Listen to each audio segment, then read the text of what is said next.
Sajiva. Lady, I think we were discussing Sibu Rurema at tab 32. We were. And my learned judge, Lord Justice has asked about the basis for the jurisdiction, I think, of the OIA. And the best I can do at the moment, we will get you chapter and verse on the statute and the regulations after court. It's paragraphs 33 and 34.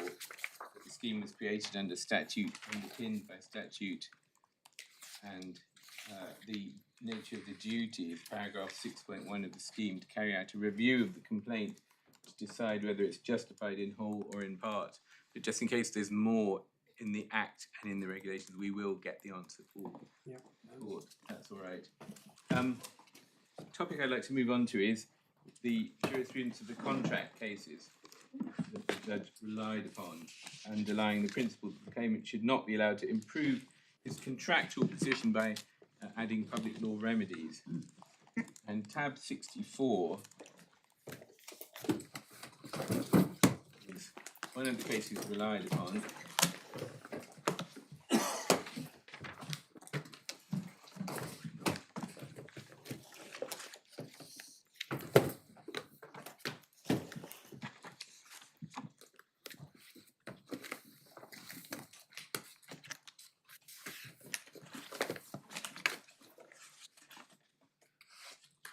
I think Mercury at tab 60 actually is also relied upon.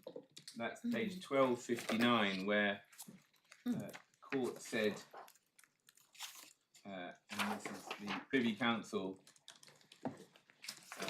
that at 529b, it does not seem likely that a decision by a state enterprise to enter into or determine a commercial contract supply goods or services will ever be the subject of judicial review in the absence of broad corruption or bad faith.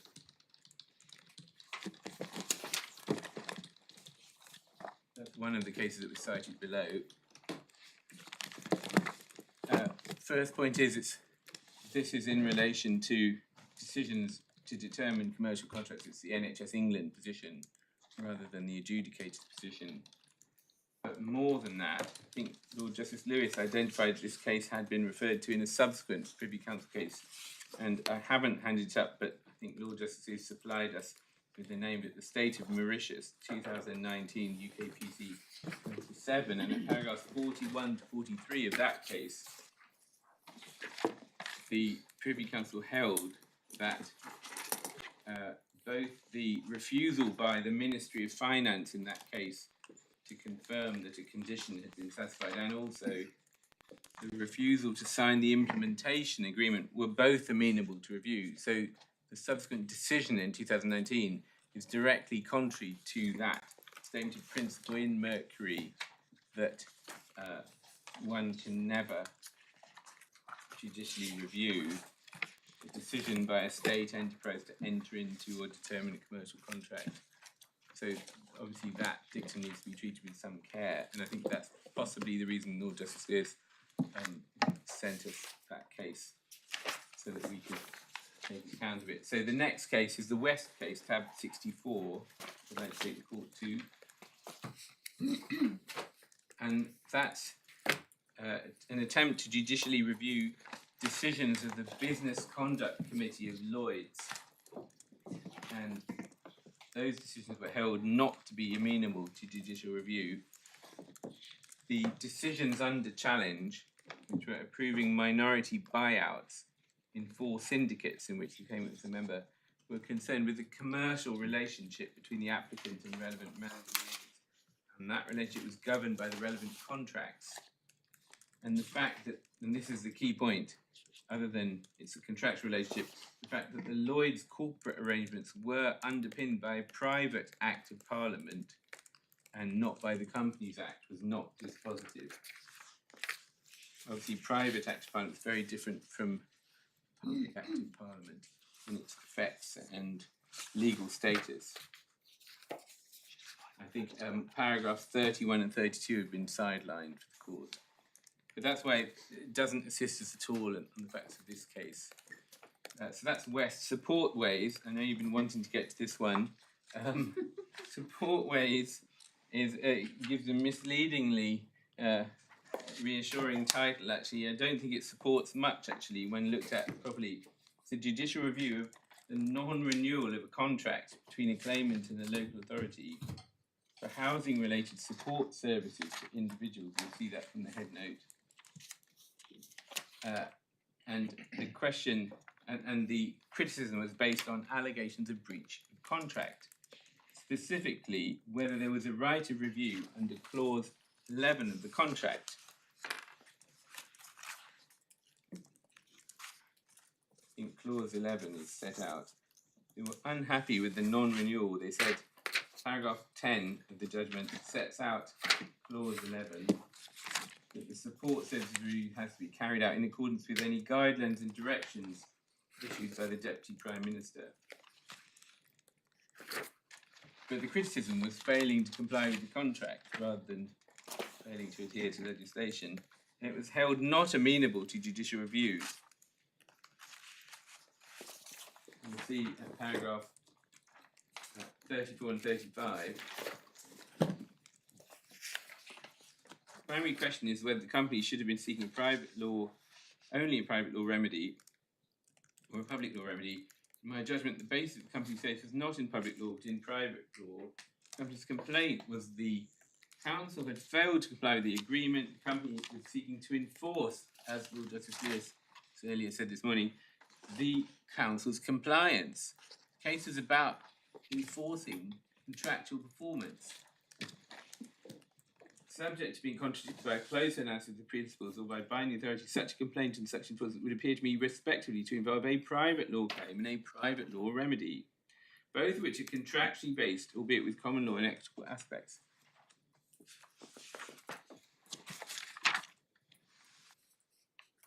And then we have the famous principles at 42 to 43 that appear to have been applied in much broader context than anticipated. It cannot be right that a claimant suing a public body for breach of contract who is dissatisfied with the remedy afforded him by private law should be able to invoke public law simply because of his dissatisfaction. He could do so, but public authority, party contracts with the public authority in an unjustifiably more privileged position than a party contracts with anyone else. Equally importantly, wrong in principle, a person who would otherwise be limited to a private law claim to be able to base his claim in public law merely because private law doesn't afford him a sufficiently attractive remedy. One thing to say that because a contracted by the public body, its actions are in principle susceptible to JR. It's quite another to say because a contracting party to the public body, types of relief which may be available under a contract should include public law remedies, even where the basis of the claim is emphasised purely contractual in nature. And then there's reference also, I think, to Mercury Communications case. And then at paragraph 59, Lord Justice Murray, I agree with Lord Justice Newberger, it's not a public law case, not amenable to JR because no sufficient nexus between the conduct of the review and the public law powers. The required public law element of unlawful use of power was missing from the support services review. The substance of the dispute was about the expiration of the agreement after the council had conducted support services review under clause 11. The source of the power of the council's support service was in the agreement, not in the legislation or in the non-statutory guidance and published rules.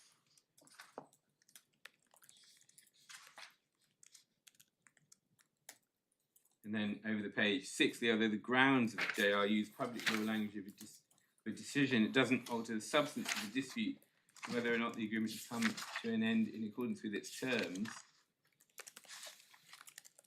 And seventhly, it can't be right in principle for a party to contract with a public authority to have recourse to public law remedies simply on the ground that private law remedies are not available or they're too vague and uncertain.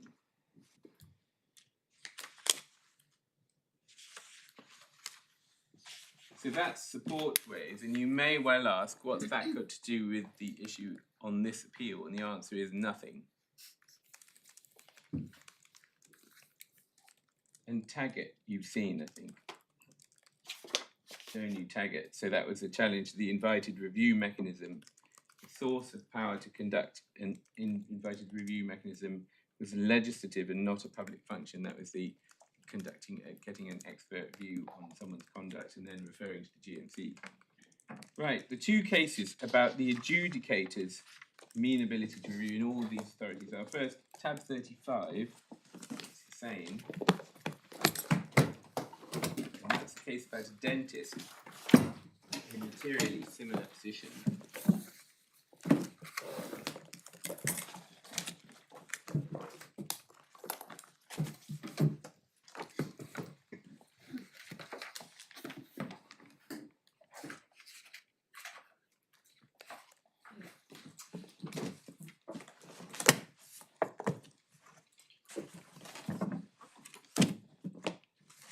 In the second bundle. I'm sorry. So that's a challenge to decisions of the NHSLA regarding dentists. And just on the NHSLA point, in effect, we've got the Secretary of State for Health as both the first and second defendant in this case. And they're saying opposite things, which is somewhat curious, because the Secretary of State, when acting through the NHSLA, is saying yes, amenable to review. The Secretary of State acting by the delivery arm of the services, NHS England, saying no, not. And they're both talking about the NHSLA.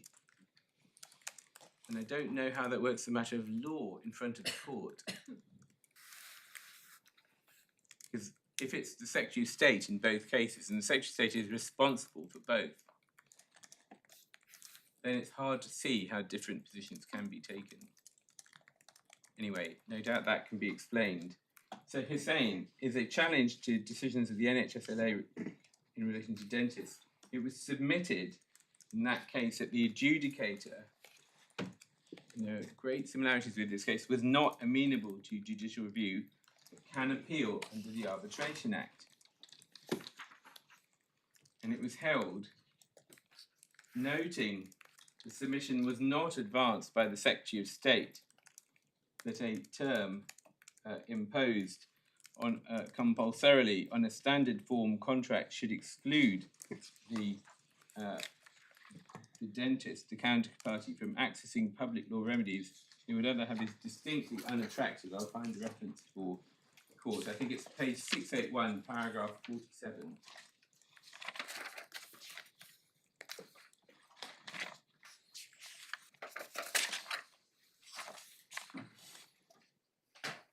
So that, at 47, the argument is made on behalf of the PCT that the adjudication is binding and shouldn't be set aside other than within the arbitration. I haven't, I'm afraid, got myself orientated in this case. I don't know yet, from the head notes, it's very complicated, who is suing whom about what. Right. And it's quite important because was it an NHS contract? Was it a GMS contract? Was there an opt-in or an opt-out? I just don't know how similar it is. I can go away with you, but if you know the answers. My lord, I can seek to answer that question. So it's a case, obviously, about NHS primary dental services, and it's a PDS, it wasn't a GMS contract, a personal dental services contract. And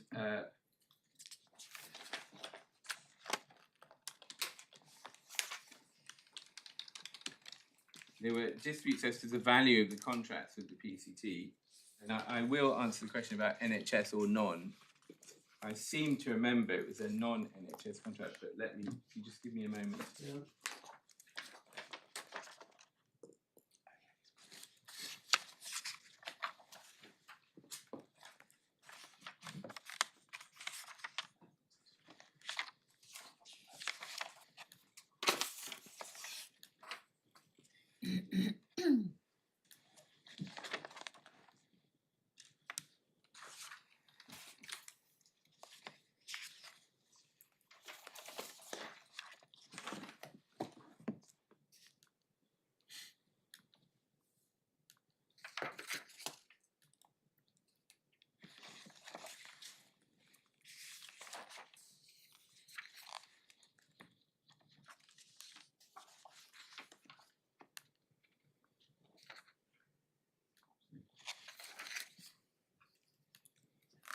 it looks as if it's a dispute about the valuation of certain rights under the contract.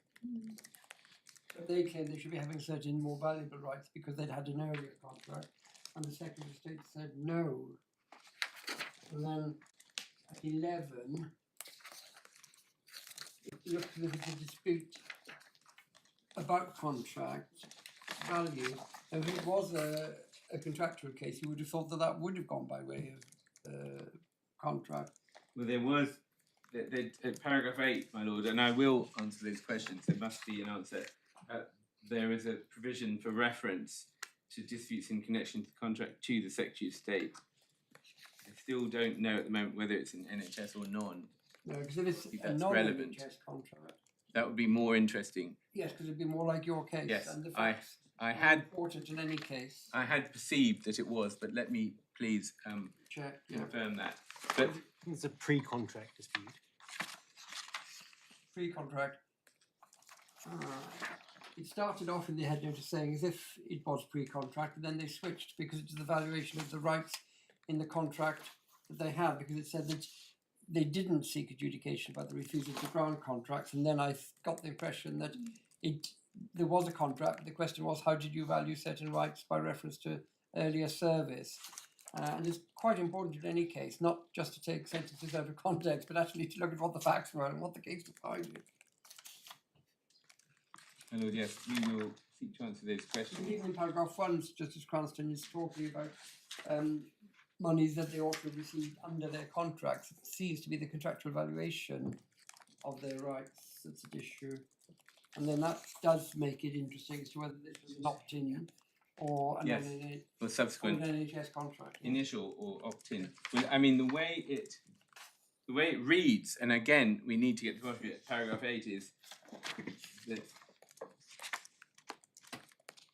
it was optional, could refer to. I suppose that doesn't answer the question, does it? Not Whether really, it's no. NHS or not. Don't worry about it now. It needs a careful reading and analysis of the facts of the contract, not the seizing on helpful things. No, indeed, Yeah. my lord. But anyway, so paragraph 57. 47 or 57? Sorry, 48 actually. We've done 47. 48 is 48 and 49 are the two paragraphs with the holding that we submit are relevant, subject to the very important clarification that Lord Justice Lewis has indicated is necessary. So the Arbitration Act submission was not only unattractive, but the judge goes on, Mr. Justice Cranston says, in any event, it's in my judgment wrong in entering the contract and acting under contractual provisions mandated by the regulations of PTs, the public body is obliged to act consistently with public law principles. So it's contractual provisions mandated by the regulations is the point the judge has got here. So the source of authority is regulations and the contract. And then secondly, further press of adjudication which arises under the GDS contract regulations and compulsorily incorporated is a public law process. So he's saying it's a public function. As with any statutory tribunal, an adjudicator appointed by the Secretary of State under paragraph 55 of Schedule 3 exercises public law functions. You can say that's the correct analysis. Whether it's an NHS contract or not. If this is right, it doesn't bind us. That's saying that Doesn't even if bind it's a contract and it has to be included in the contract, it's still public law, which is to be contrary. But no, this is a contract mandated by the regulations. Yeah. It's not any contract. No, but Walsh says that you can enforce by public law a failure to put the things in the contract, but once they put into the contract, then it is contract. I just have to read this case, which I'm But not. this is the adjudicator's decision. It's not they're not seeking to enforce the contract. This is It's the adjudicator's decision, okay. yes. It's the amenability to review of the adjudicator.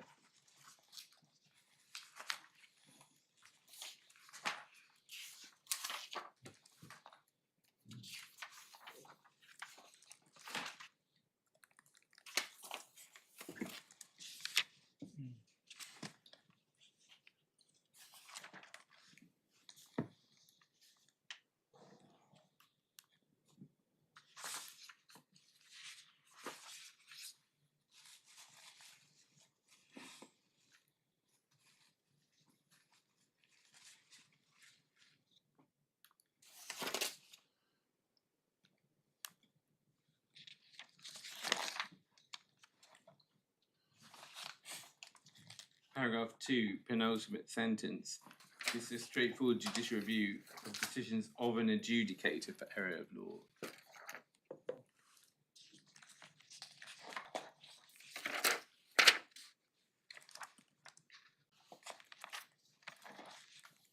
And paragraph 17, the adjudicator's decisions on the 4 dentists are all dated 16 June.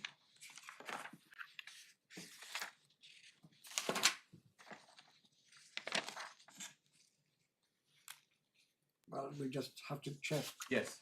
whether Regulation 8 is the same. But don't take time now, we can No, do that overnight. We'll To map this case onto the facts of our case.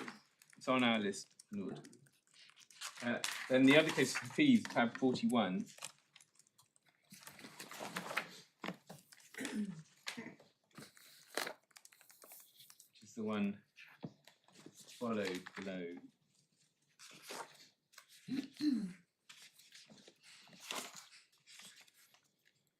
And that was a case involving a GP sole practitioner holding a contract with NHS England.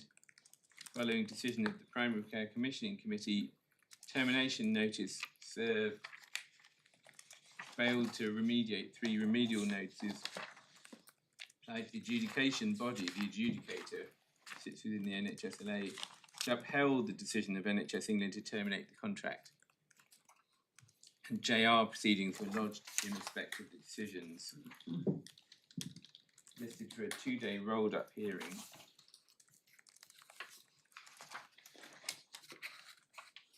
And at paragraph 10, first defendant, paragraph 9, neutral terms, the reasons for its decision.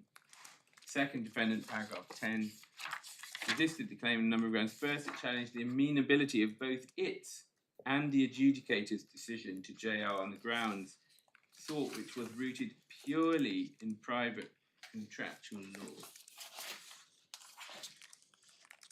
And then also there are no arguable grounds for JR. And the contract is set out at 13 onwards. And the facts. And paragraph 36, the adjudicator's decision, Dr. Habib elected to use the dispute resolution procedure. This does seem like our case. It looks like a contract with the right to opt into the. It does look like it, but I'm having heard what my lord has said about the last case, I do need to confirm that that's actually correct. That's also my understanding. Oh, here we go. Paragraph 14. Dr. Habib chose to have a non-NHS contract.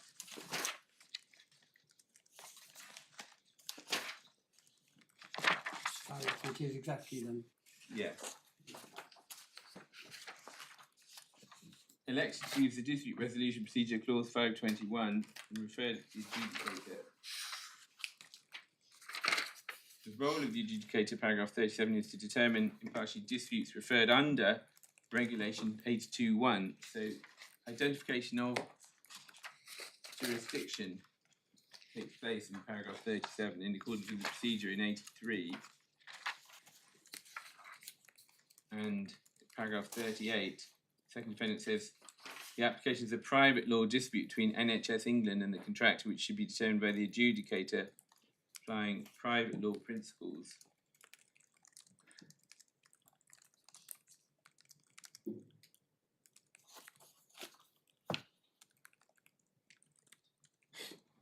The adjudicator, paragraph 39, accurately summarised submissions, references NHS England's assertion the contract is not an NHS contract pursuant to section 9, and therefore the public law principles of fairness and reasonableness do not apply to disputes under the contract. Paragraph 43, the claimant's arguments. So this is a very similar argument to this case. Mr. Hyam, it was he, argued both decisions were amenable to JR. They both had a sufficient public element via the claim for JR decisions by 2 public bodies. So this is also against NHS England. Yeah.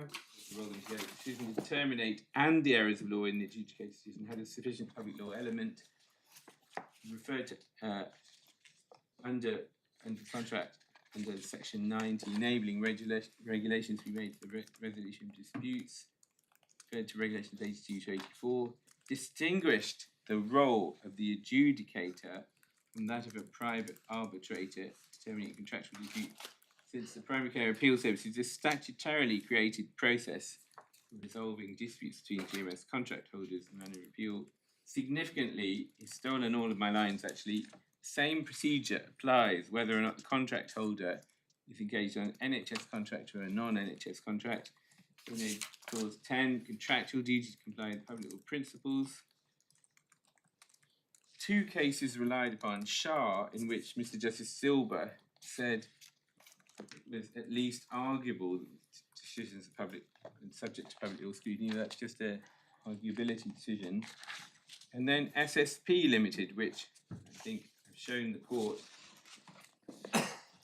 that concerns NHS contracts, and the issue of amenability didn't arise in that case.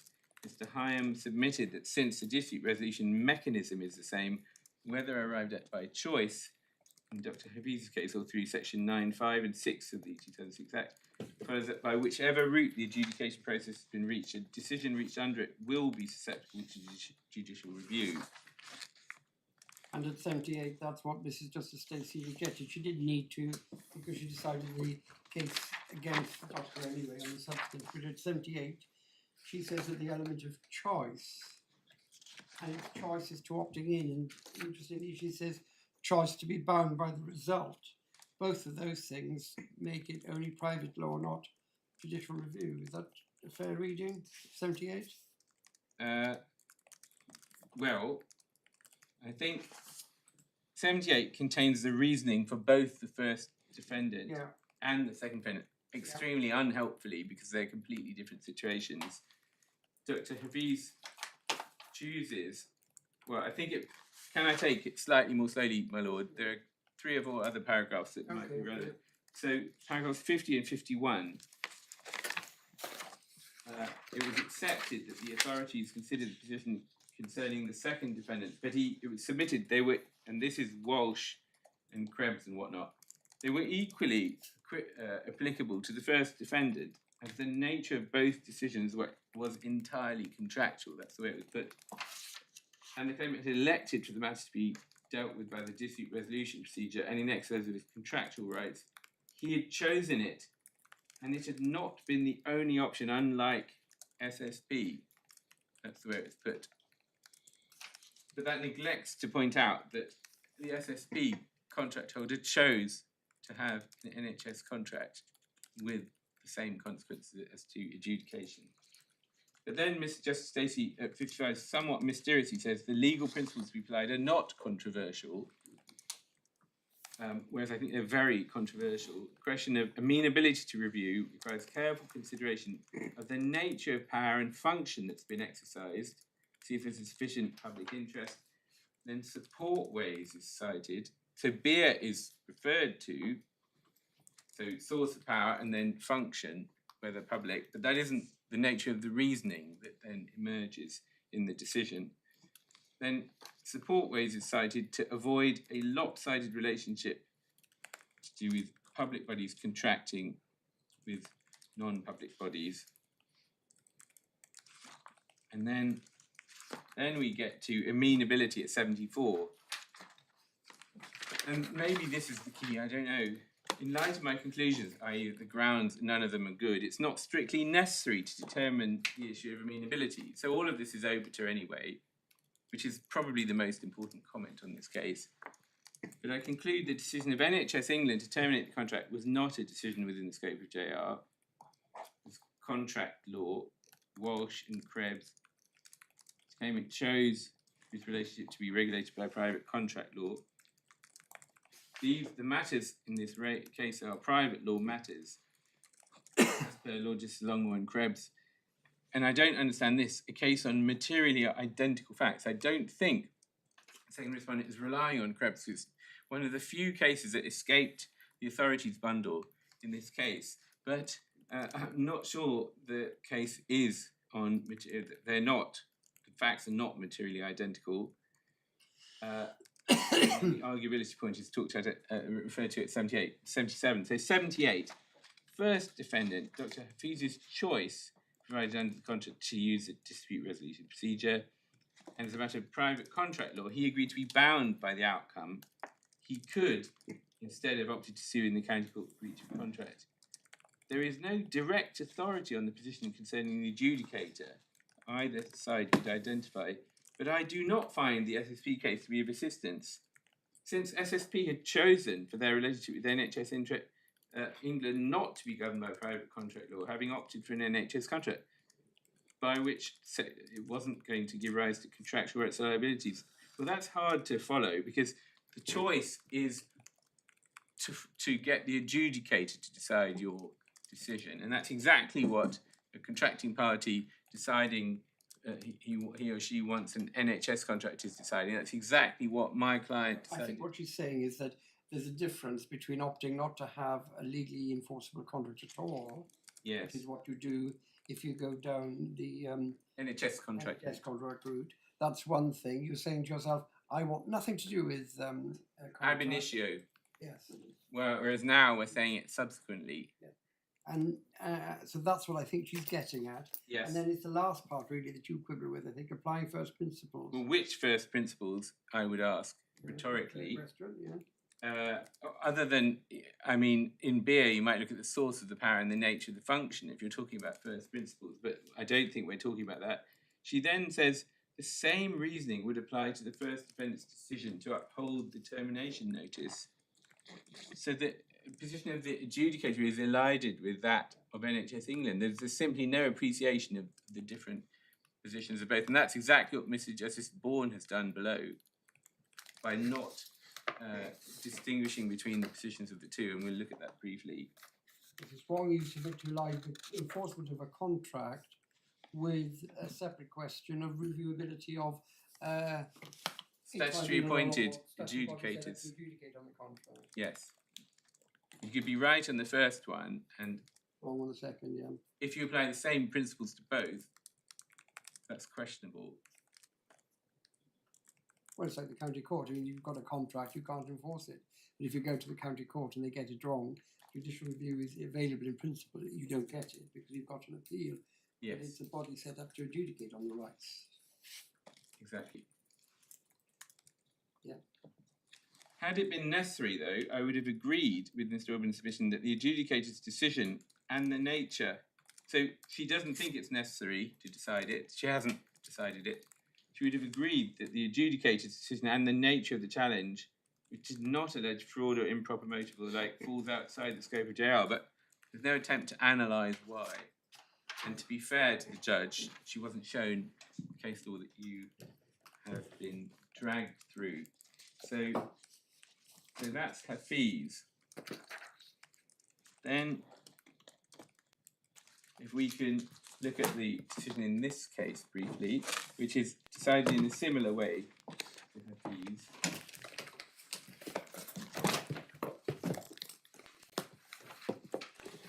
So that is tab 18 in the core bundle number 1.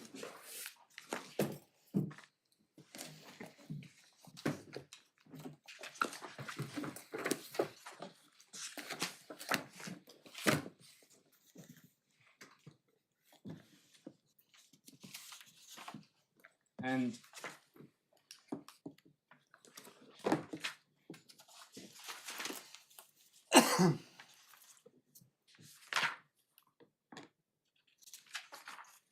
amenability to review starts at paragraph 112, and it starts at part of the difficulty is there isn't a clear division between amenability of NHS England and amenability of the adjudicator. It reads as if we're talking about NHS England, and just at the end we think about the adjudicator. So first case cited is Walsh, which is to do with augmenting contractual powers with public law remedies, which you can't do. And then we've got Mercury Energy at 117.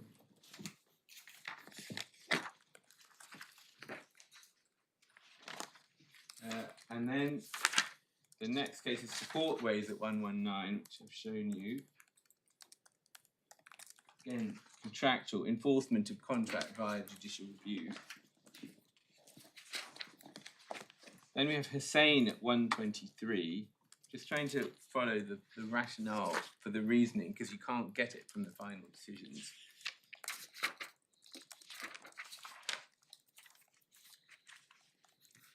And Hussain said is a challenge. The essence of the dispute was about whether the PCT should enter new contracts to cover the work of the other dentists. And Regulation 8 is this pre-contractual dispute mechanism that there is in the GMS regulations as well.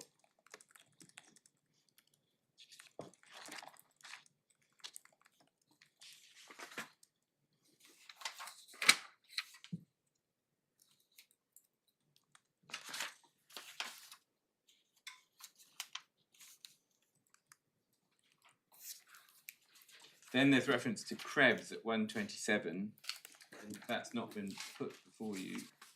That was to do with the termination of a dentist's non-NHS contracts, but there was no adjudicator's decision. It was about contractual counterparty again. Then we have Hafiz at 130, and it's submitted at 132. And the decisions are rolled together. The submission is the decisions were not amenable to JR. Pointing out the adjudication process was the same in an NHS or non-NHS contract.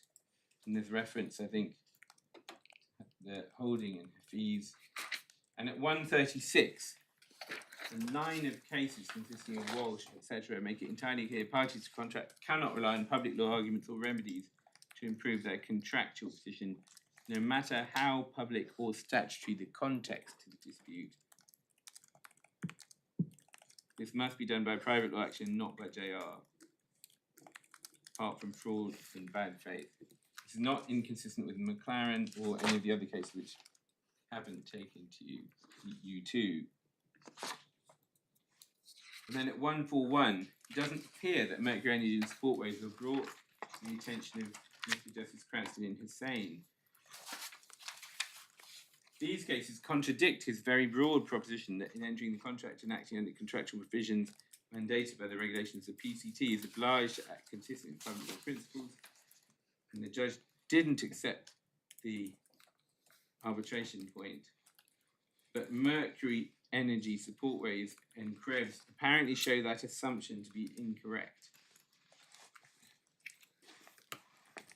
So the judge in that case, the judge below somehow has concluded, without making it clear whether it's NHS England's position or the adjudicator's position, that Mercury Energy and Sportways somehow show that Hussain was wrong.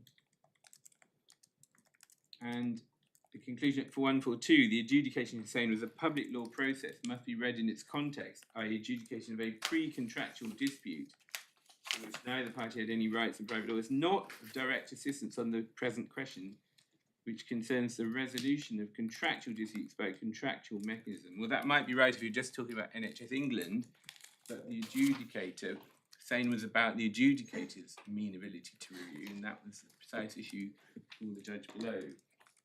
The judge then says, I therefore do not consider that reference to Hussain could have materially changed the analysis of Mrs. Justice Stacey and Hafiz.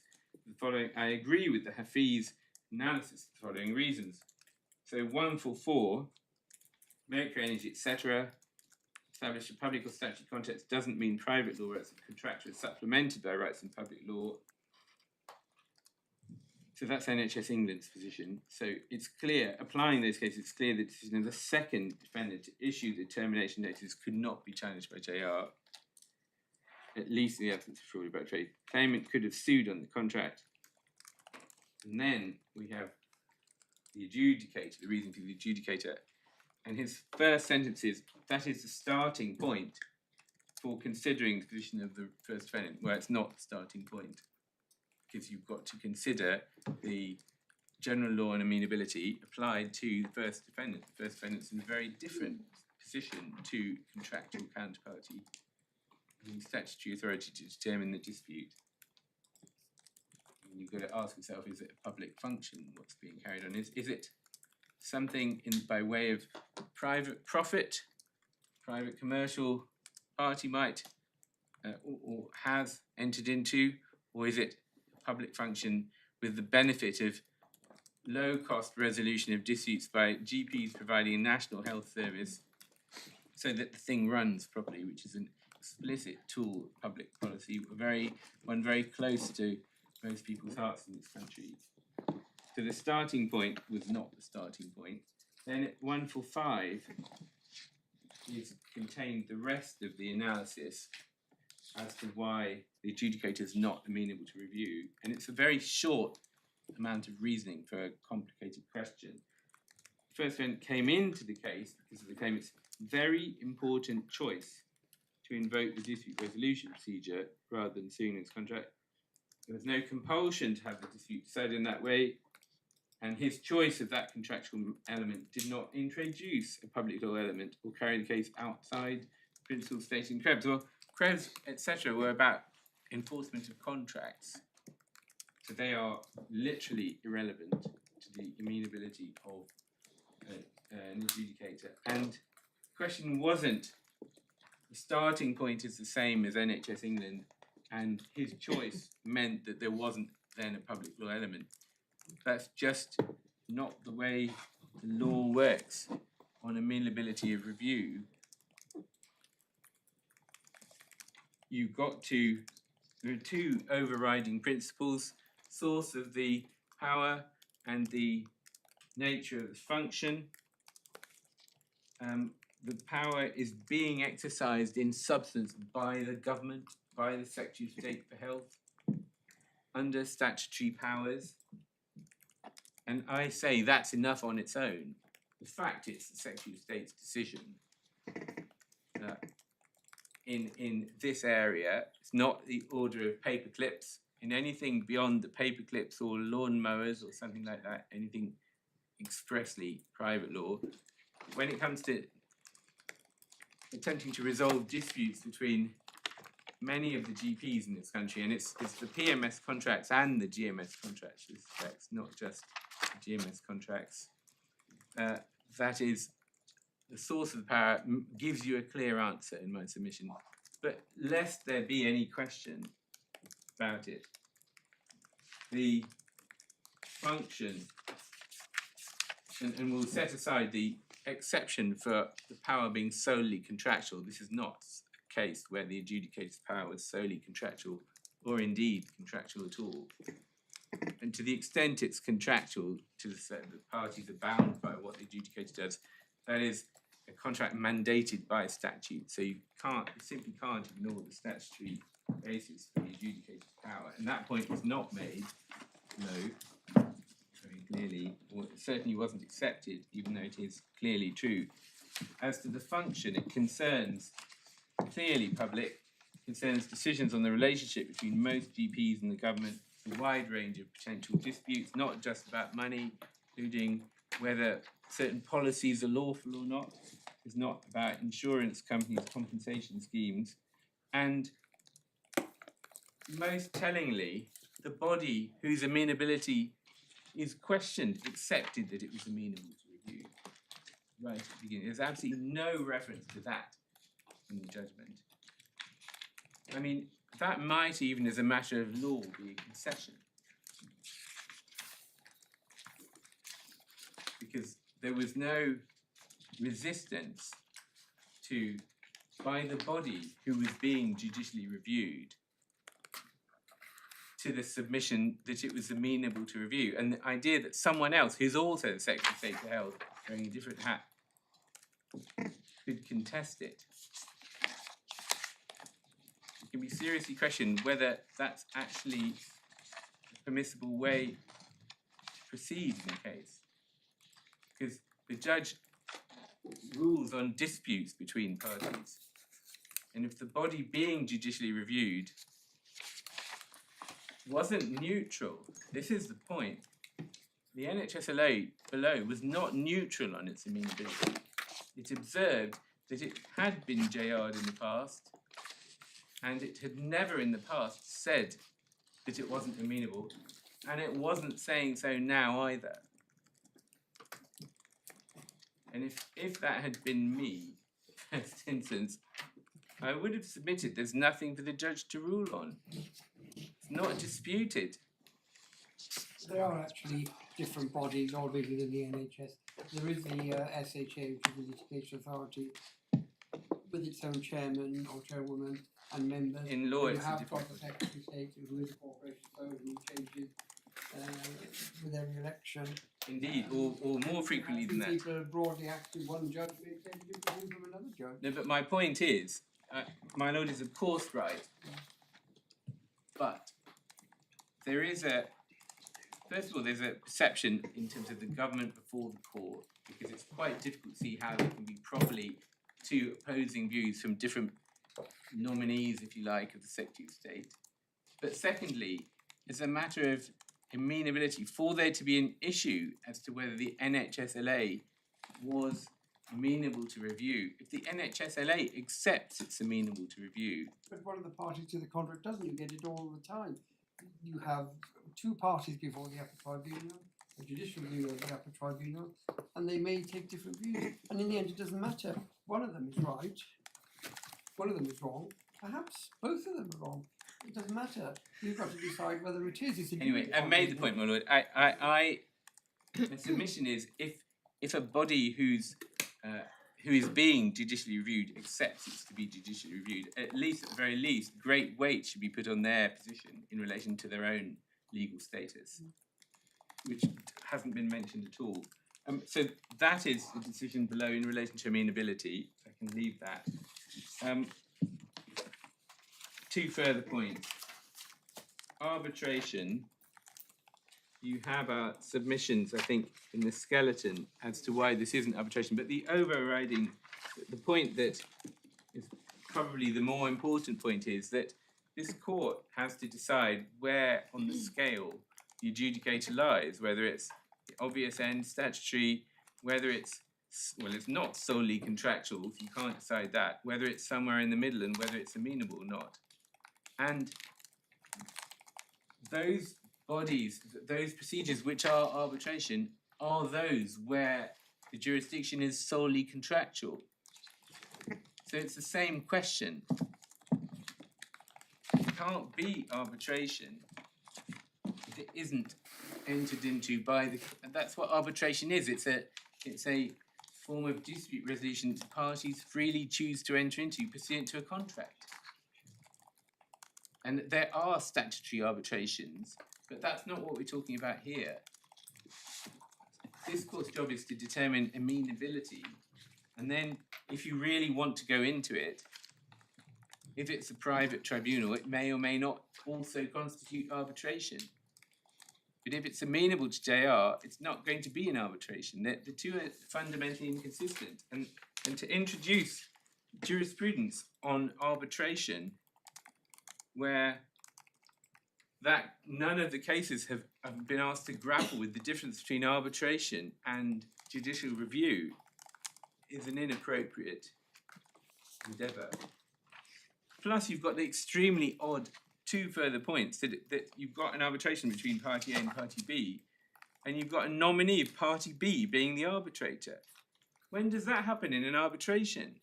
They're meant to be a neutral, impartial third party, and you can waive impartiality if there's a genuine choice. There's no choice here. This is a standard form contract mandated by a statute and a regulation. So normally, if the arbitrator had had an inappropriate cup of tea with one of the parties on their own, that might be enough for apparent bias. But where they're the same person in law, it would be very surprising if that were arbitration. Plus, there's the asking phone a friend option in the adjudicator has that I showed you. Well, that's also entirely inconsistent with arbitration. So in arbitration, the parties define the issues. The arbitrator can't go off and get more evidence from someone that they trust. That's arbitration. Then, just on the variation argument, I think I've shown you the regulations and the contract. What I haven't shown you is the variation orders, which is supplementary bundle tab 2, that you normally get when someone wants to vary a GMS contract. So they do know how to do it. They just didn't do anything approaching it in this case. And under the Tanfern case, this court needs to be very careful. If the court was entitled to reach the view it did below, this court shouldn't interfere. So page 97, it's actually helpfully entitled Notice of Variation. And the legislation is cited. And we give you notice under a different legislation. The terms of your GMS contract are varied as set out below. They set a date to the variation notice dated 1st of April. It's going to take effect from 1st of September, all fine there. And then over the page, you have the wording of the variations. So this is not a difficult process to understand, and this is a consensual one. You'll see it page 105, signed by my client. Then another copy of a variation at 107. Well, that's the covering letter.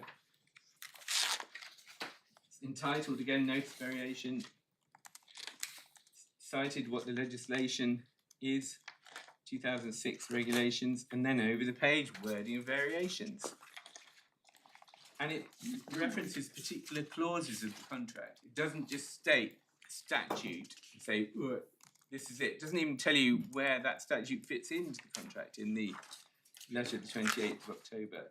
And again at 125 to 115, I think there's another notice of variation. Again, stating the intention to vary the contract, giving a date from which it operates from, and then stating the wording of variation. So I could go on, there are lots of copies of that in there. And then if we just look finally at this letter itself, 28th of October, and that is at tab 5, page 146. I'm afraid it's a bit faded.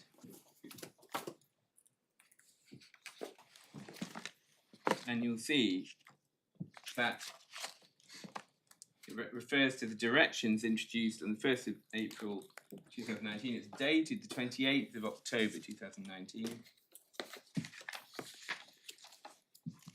And then it says the NHS amendment regulations were laid before Parliament on the 18th of July and came into force on the 1st of October.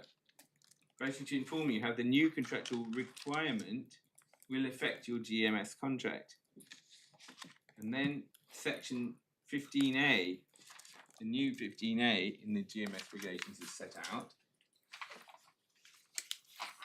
which talks about a duty of cooperation of the requirements in subparagraph 2. I'm sorry, it's quite hard to read. And that includes that 2A, cooperate insofar as is reasonable with any person responsible for the provision of services.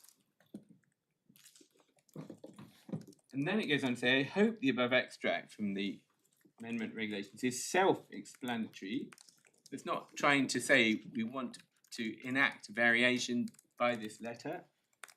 Failure to comply with the regulations and not work with the nominated PCN will be considered a breach of your GMS contract. The clause 23. If you have any issues with compliance, contact your London-wide LMC.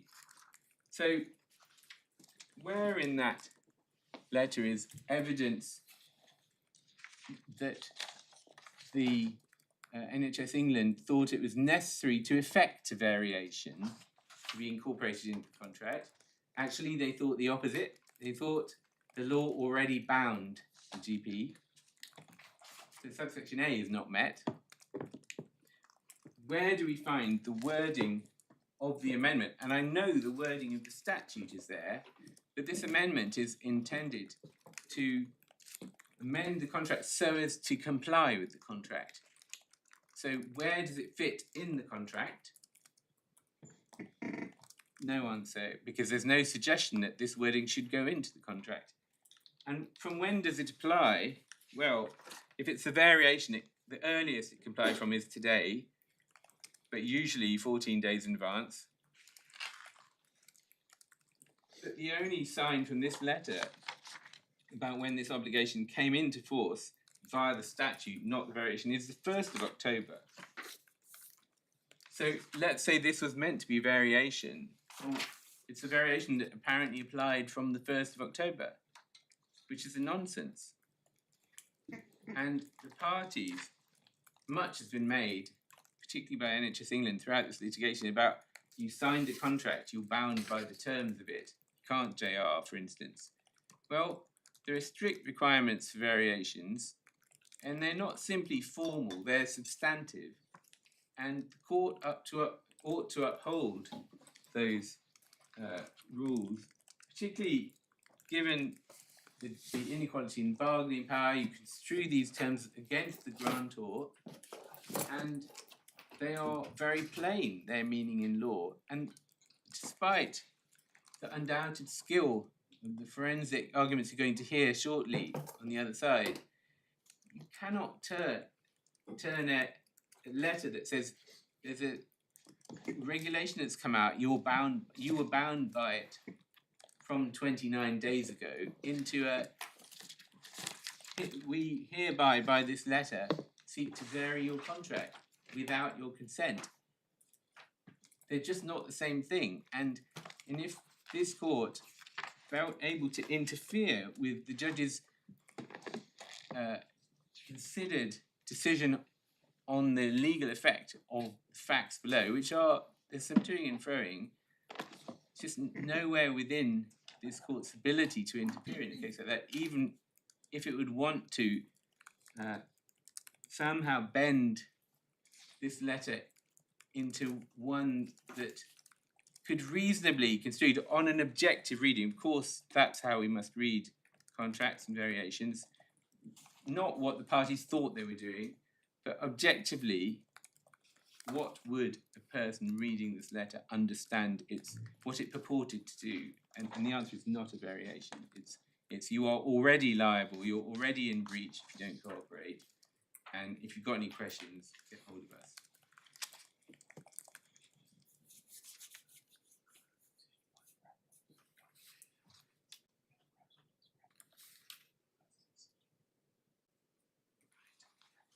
Yeah, just one point that I want to leave you with, which is just a matter of fact to do with judgment below, and it's this origin of you can't improve your contractual position.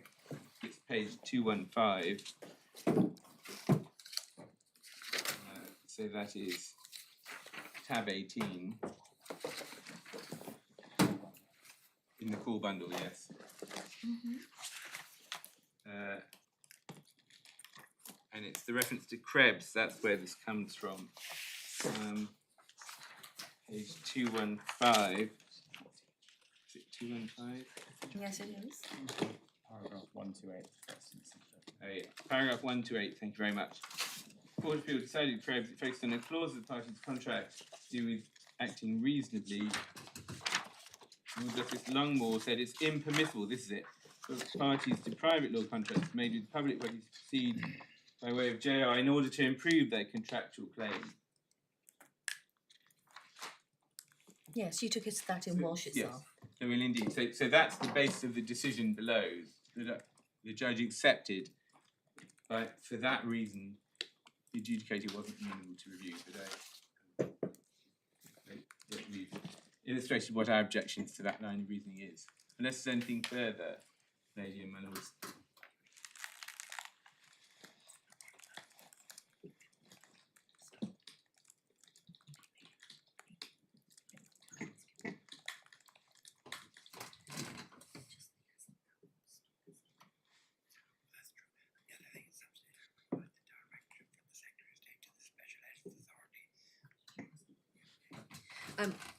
Just two things, one from me and one from Lord Justice Lewis. Yes. You haven't directly addressed the estoppel point, are you? Oh, yes. Yeah. No, I can do that Okay. right now. So, estoppel by convention is where two parties have proceeded on a shared assumption of fact or law and acted to their detriment such that it would be unjust to go back on it now. Mm-hmm. And I think it's linked to my point about the concession, because where it's a point of law, courts do not always hold parties to concessions of law, and this was a concession of law in relation to whether there was an obligation to comply with paragraph 15A. And both parties, if you look, I forgot to make the point actually, both parties accepted below that, here we are, I think it's paragraph 53, that the assumption that paragraph 53A created an immediately effective requirement of cooperation, which was the assumption that the adjudicator and both parties proceeded on before the adjudicator, was wrong. NHS England accepted the amendment regulations do not themselves have the effect of varying a GMS contract, and the contract will not be varied unless and until a notice of variation is served. But NHS England argued in the alternative that there was in fact a variation, so that the argument that the October 19 letter is a variation is very much an alternative, having had to argue it. But does that answer the point? Because it is, just Mr. Orban's point, we both made a mistake. We both made an assumption. We both thought it was automatic and we were wrong. And therefore, we both relied on it. We both suffered detriment. But it wouldn't be inequitable to go back on it. Not inequitable. That's the point. It can't be inequitable to go, because he's gone back on it himself at first instance. And the idea you can resurrect it on appeal, I just don't understand how that can work. What is the nature of the detriment? What is, I mean, such an unattractive argument.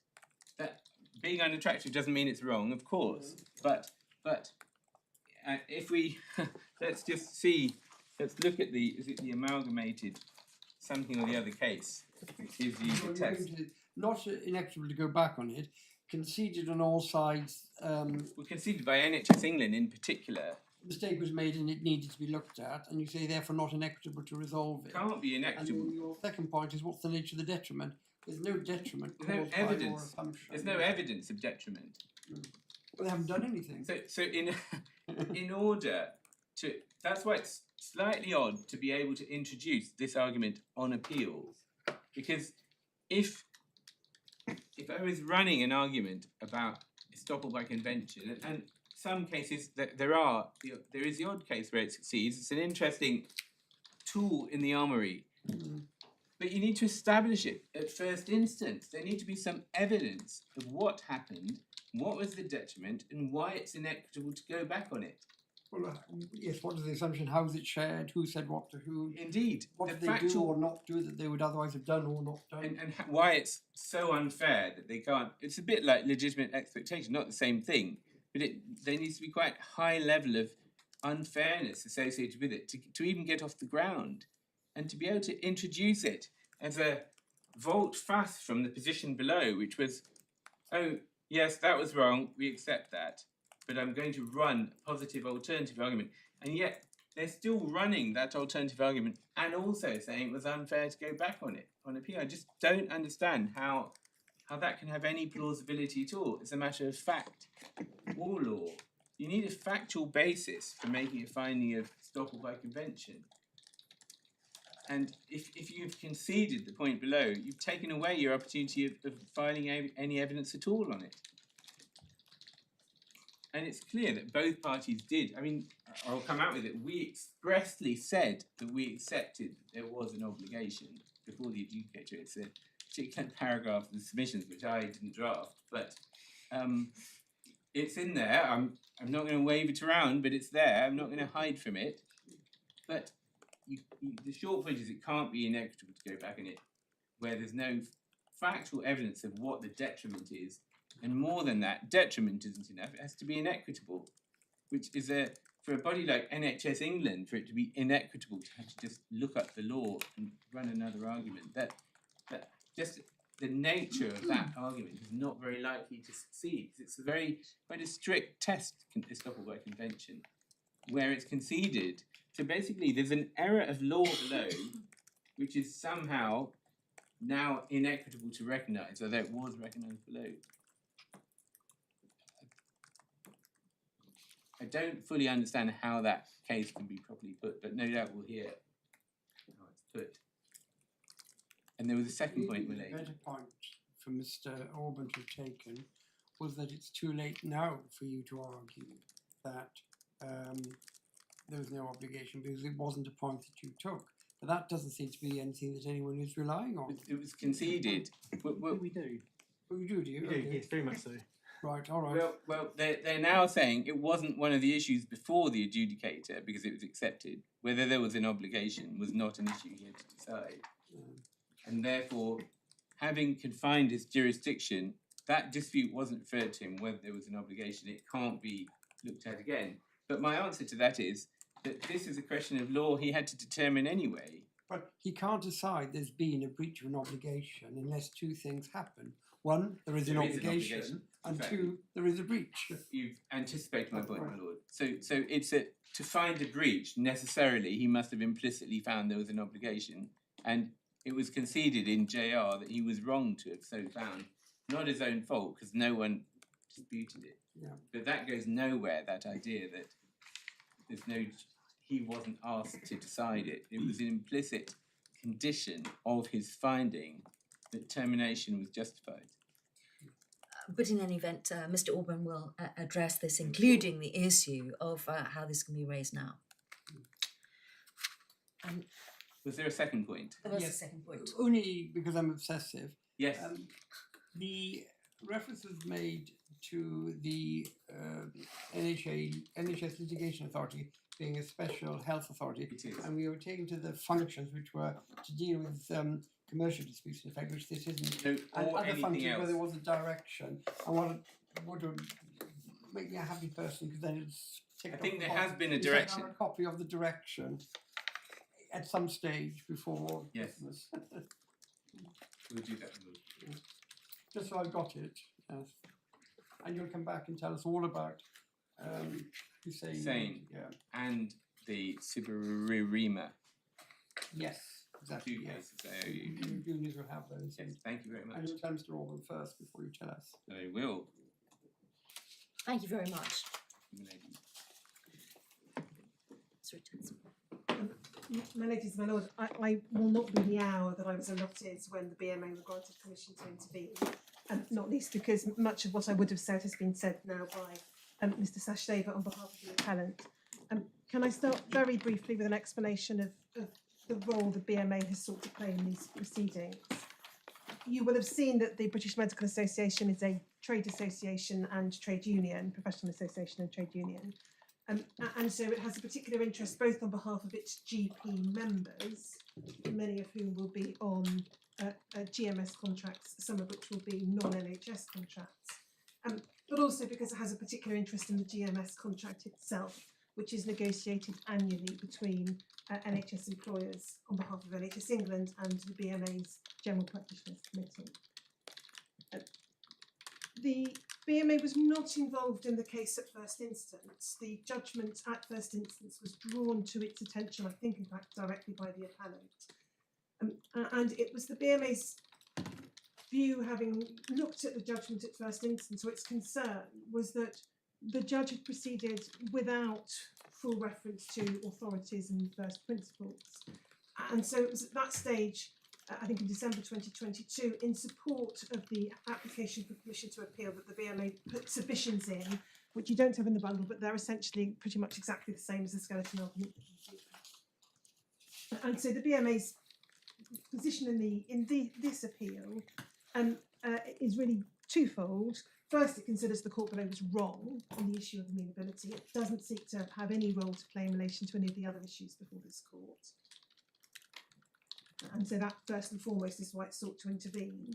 But secondly, it has been concerned about the implications for its GP members of an upholding of the decision of non-amenability, in terms then of the implications for the accountability of the NHSLA and the prospect of GPs being unable to challenge a decision of the NHSLA, even where, as here, subject obviously to the arguments about variation, estoppel and so on, the adjudicator's decision was found by the judge below to be based on an error of law. And so the BMA's concern is that this will lead to potentially GPs not going down the adjudication route, but effectively finding themselves in the county court litigating at cost to both the GPs and to the commissioning bodies. And so it is for those reasons the BMA sought permission to intervene. When the BMA filed the skeleton, which you have in the bundle, it did so at a stage where the appellant's arguments had not been fully developed, and the focus in the appellant's skeleton argument in support of permission to appeal was on the particular approach taken by Mr. Justice Bourne, rather than perhaps going back to first principles. And so we sought in our skeleton to go back to first principles. The appellant's arguments as placed before this court are now much more closely aligned with the way in which the BMA sought to argue the case, and it's for that reason that I won't be as long as I might otherwise have been. It remains, however, the BMA's stance that where the judge went wrong was to focus on the character of the relationship between the appellant and NHS England, rather than the role of the adjudicator and the nature of the functions being undertaken by the adjudicator. And so there are just 7 broad points in terms of principle approach to amenability to judicial review that I want to make. The first is to note that the courts have broadly taken an expansionist approach to the question of amenability to judicial review. And that is recognised in De Smith's judicial review. I'm not going to take time taking you to it, I'll just give the reference. It's paragraph 3024, tab 50, page 1065, the authorities bundle, where the authors note that the courts now deal with many matters that even in the recent past would have been regarded as inappropriate for judicial determination. And that's reflected in observations in 2 of the authorities that my learned friend Mr. Sashleva took you to. Again, I won't go back to them, I'm just going to give the references. In CICB, ex parte Lane, so the Criminal Injuries Compensation Board case, at tab 16, page 296 of the bundle, letters A to C, the court observed that the exact limits for judicial review have never been and ought not to be specifically defined, and recognised that they will be extended to meet changing conditions.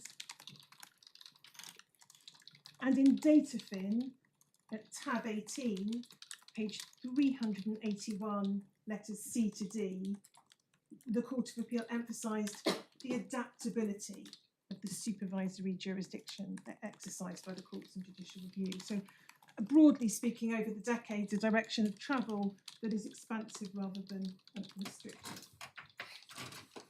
The second point, and we drew this in particular from the narrative in De Smith, and I must apologise to my lord for my short-sightedness in not citing my lord's book, but I detect no tension between, in any material respect, between the various textbooks that are in the bundle. But the suggestion in De Smith, and the reference there is paragraph 3018 behind tab 50. There are these 2 main criterion or tests, approaches, touchstones, call them what you may, for assessing amenability to judicial review. The first is the source of the decision maker's authority. Is it statutory? Is it prerogative? Or is it something else? And then the second is, does the function have a public character? Thirdly, if the source of the power is statutory, then again, as De Smith rightly acknowledges, and this is page 1070 behind tab 50, paragraph 3-032, I will just ask my lords to my lord and my ladies to turn up that passage.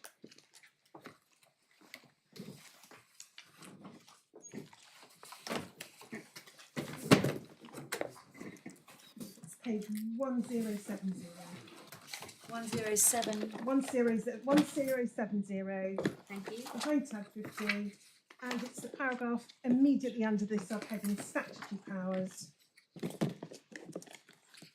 where the authors say this: the court now operates on an assumption that if the source of power is a statute or subordinate legislation under a statute, then clearly the body in question will be subject to judicial review.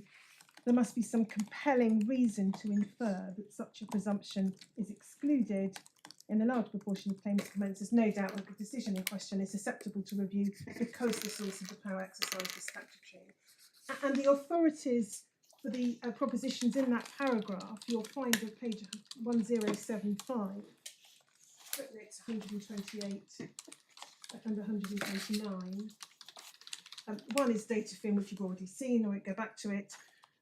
Footnote 129 refers to Lord Bingham in the case against the DPP of Mauritius. That isn't in the bundle. I can obviously provide a copy of any assistance, but we set out the reference and the quotation from Lord Bingham's judgment in footnote 6 of our skeleton argument. Fourth point, flowing on from the third, that cases focused upon the second question, looking at the function being exercised, have largely arisen in circumstances where the source of the power is not statutory or latterly prerogative. And so the source question doesn't yield a clear or satisfactory outcome. And so the approach when one follows the case law through is to see that source can be too restrictive, and so the courts have developed this additional ground, or additional question based on the type of function being performed. And so that nature and function test has brought within the court's judicial review jurisdiction actions of some bodies that would otherwise fall outside judicial review if the only question was the source of the power. And again, the reference to that is in De Smith, paragraph 3-051. Fifth point, there can, of course, remain some issues which are inherently unsuited to adjudication by the administrative court.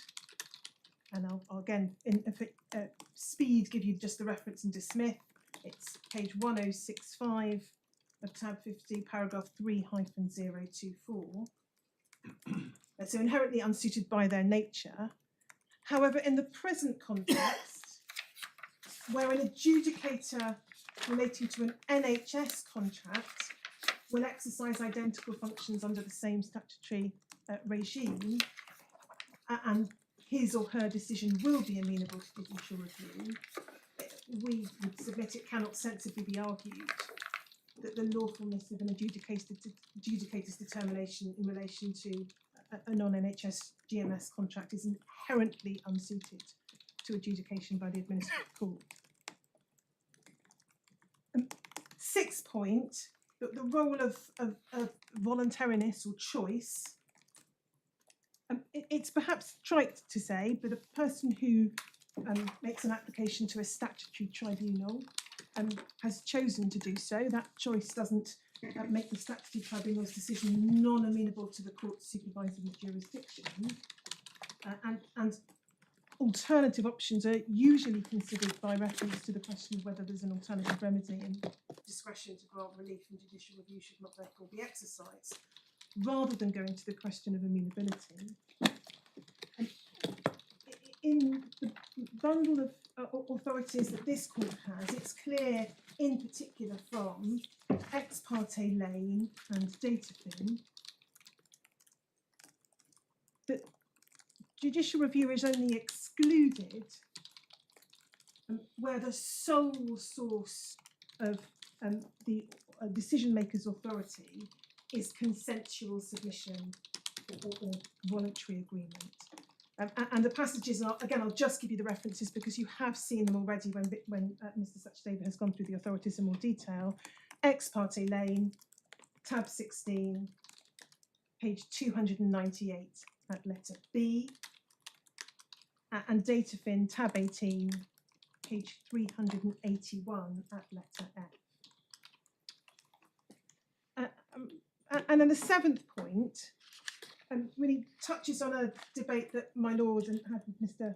Sachdeva, and that's the relevance or otherwise of the fact that a decision might otherwise be left unchallenged.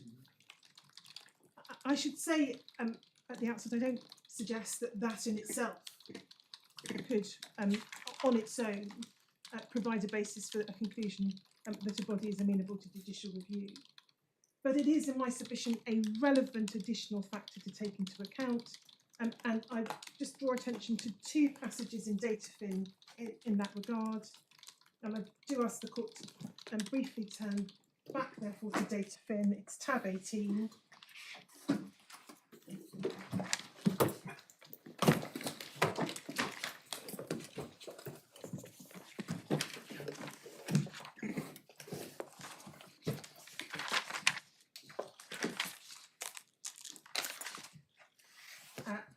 And looking first at page 382, between letters A and B, this is from the judgment of Sir John Johnson, and his reference to the unthinkability that the panel should go on its way cocooned from the intention of the courts in defence of the citizenry. And then to similar effect, at page 389C, this is in the judgment of Lord Justice Lloyd, where he says, so long as there is a possibility, however remote, of the panel's abusing its great powers, then it would be wrong for the courts to abdicate responsibility. The courts must remain ready, willing and able to hear a legitimate complaint in this, as in any other field of our national life.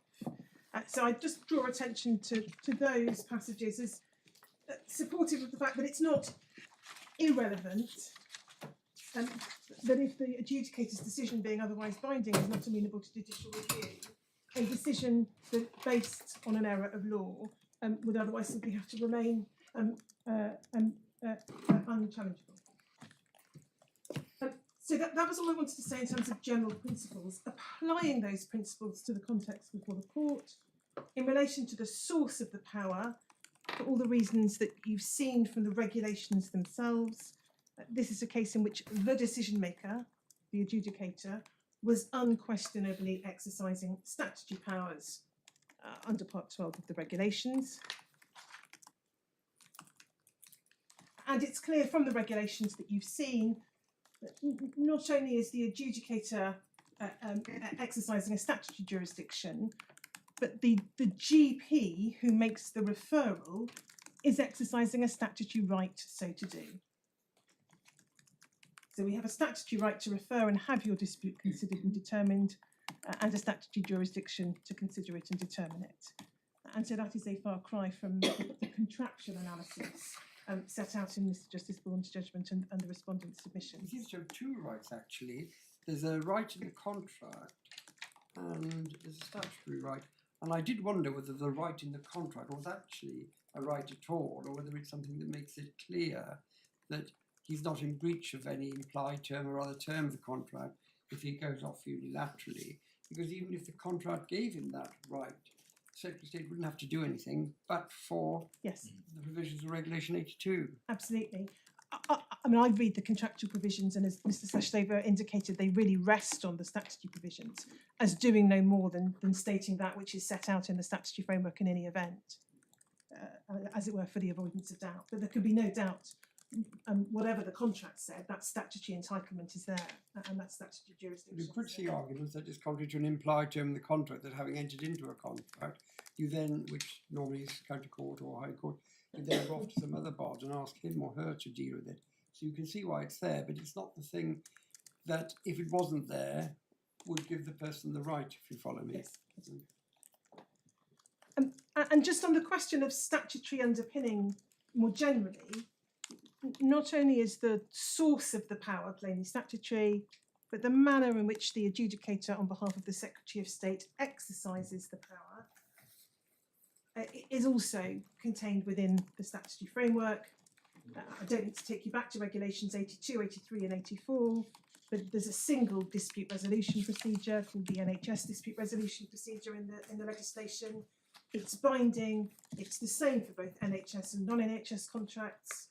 And then the process which the adjudicator should adopt is prescribed to a significant extent in regulations 83 and 84. Well, as I said when we were taken to it, it's a very detailed process.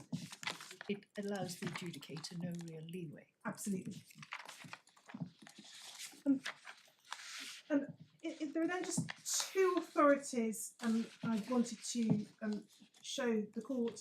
One very brief passage, which I don't think you've been shown, and then the second, I just wanted to go back to the Office for Independent Adjudicator States. So the first passage is in McLaren at tab 19.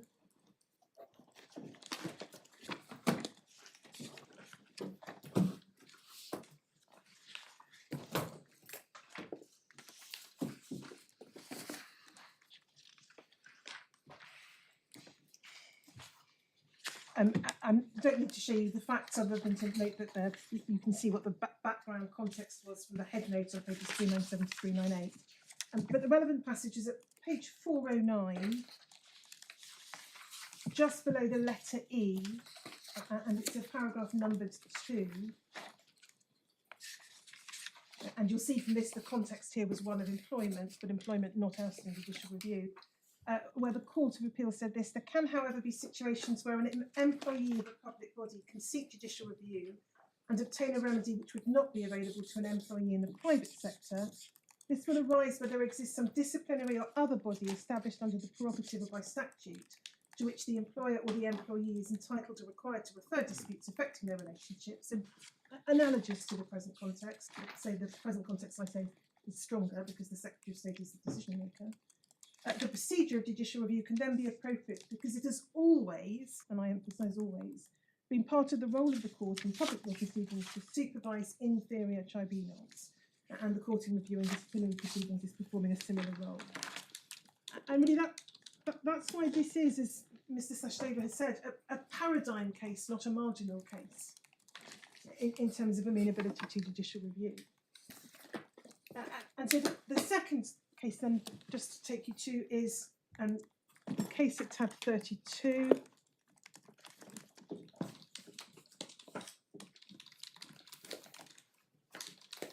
This is Sybil Arima and the Office of the Independent Adjudicator, and I just wanted to show a couple of passages in addition to those which Manon is going to took you to.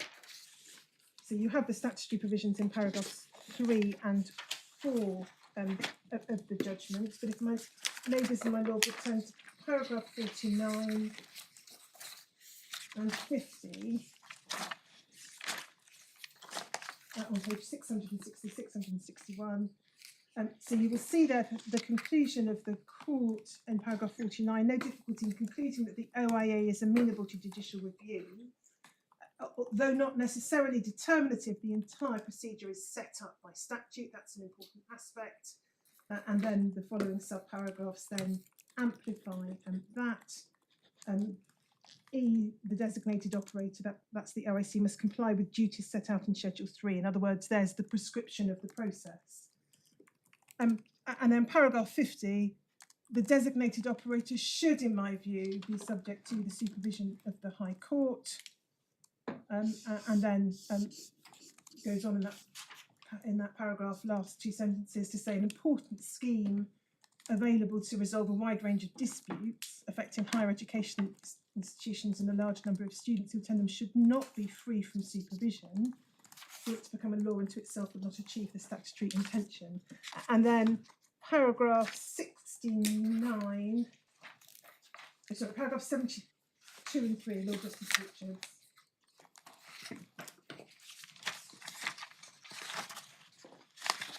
No, sorry, I should refer you also to paragraph 69.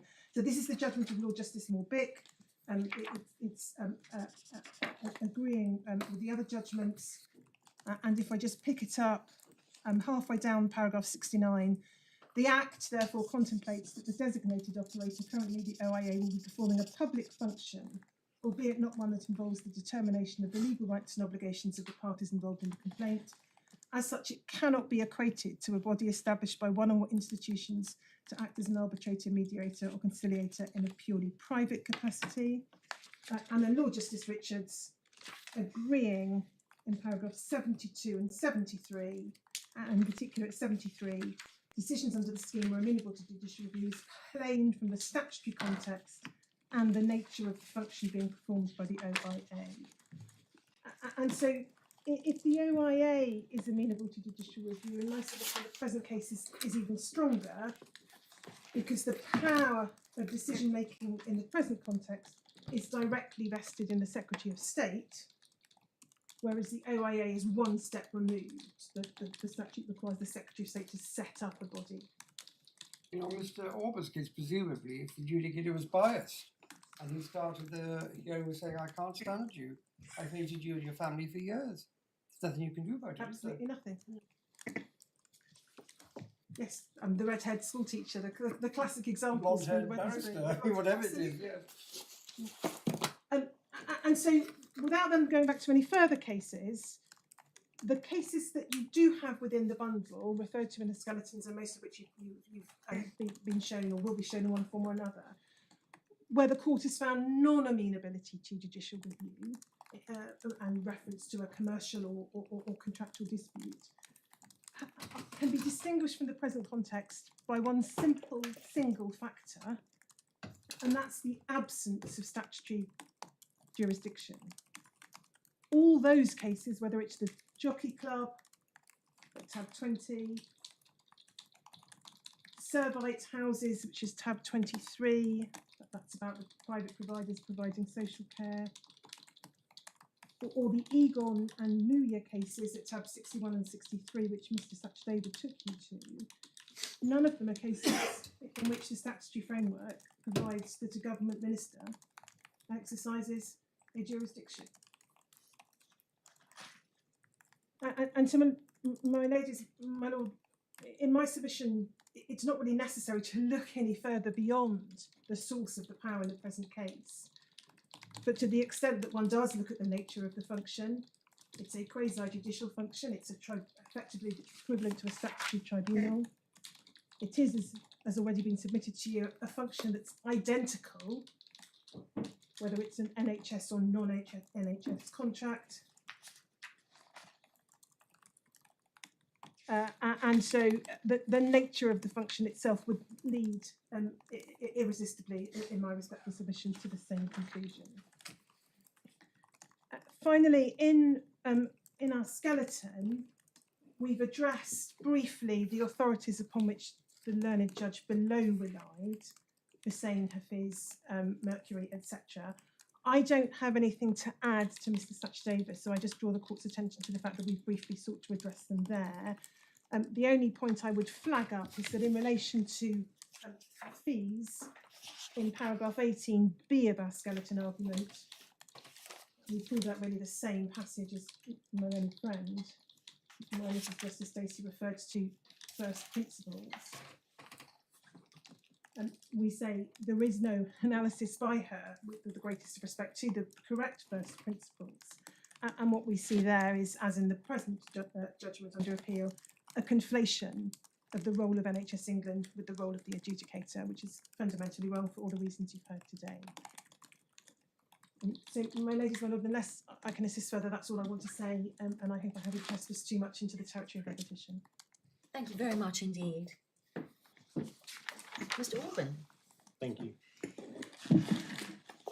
Ladies and Lord, if I may, I'll start with a short point and then outline 3 other points I'll come to. The short point is the suggestion by Millen and Friend that the NHS LA, the first defendant, below first respondent in this court, conceded the issue before you now. And we don't accept that is correct. you will have seen in the core bundle, page 251, the summary grounds where the position is set out clearly. Core bundle 251, which is the summary grounds of the NHS LA.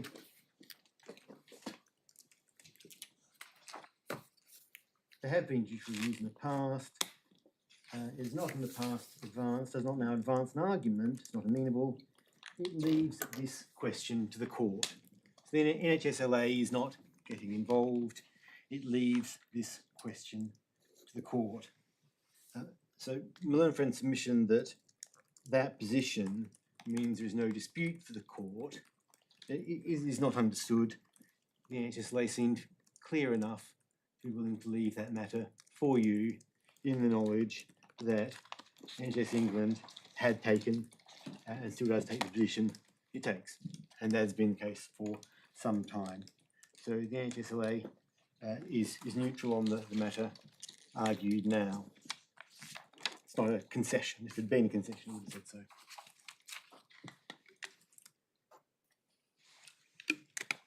In any event, as has been pointed out by a number of the members of the bench, the matter is ultimately a question of law for yourselves. In the time available, obviously I'm not planning to present the fullness of my submissions now before the evening, but I've got 3 points in mind, and I'll see where I get to if I've got time to make all of them.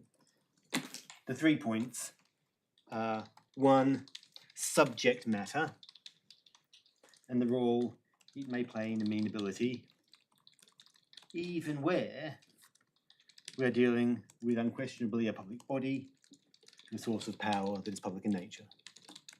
Subject matter. The second, source, and particularly our concern that the appellant is mischaracterising our case. It is not and has never been that this matter is either one or the other of an extreme of solely contractual or solely statutory. We say there are elements of both. So I accept that there are elements of statutory source. I fully accept that. It's not much whatever certainly on this court we've disputed. It's a mixed picture, and I'll give you some example of that mixed picture and why it's important to look to all matters, not just source, but including function and subject matter and the nature of what's being decided. That's the second point on our position on source and how that affects matters. And the third point, if we get to it, and I hope we do have time to get to it, is election and the issue of a consensual element in these matters. And again, there may be some misconception as to what our position is, but I hope to explain that and show you how it is justified by reference to authority. So the first of those 3 points, subject matter, a large part of my own friends' submissions were focused largely on the issue of the source of the power, and I understand the reasons for that. And I said I will get to source as my second point. But before I want to do that, I want to show you that even where you have an unquestionably public body and a body that is exercising power from public source, the subject matter, the nature of the decision, or the nature of what is in issue, to use non-technical terms, can point the analysis in a different direction.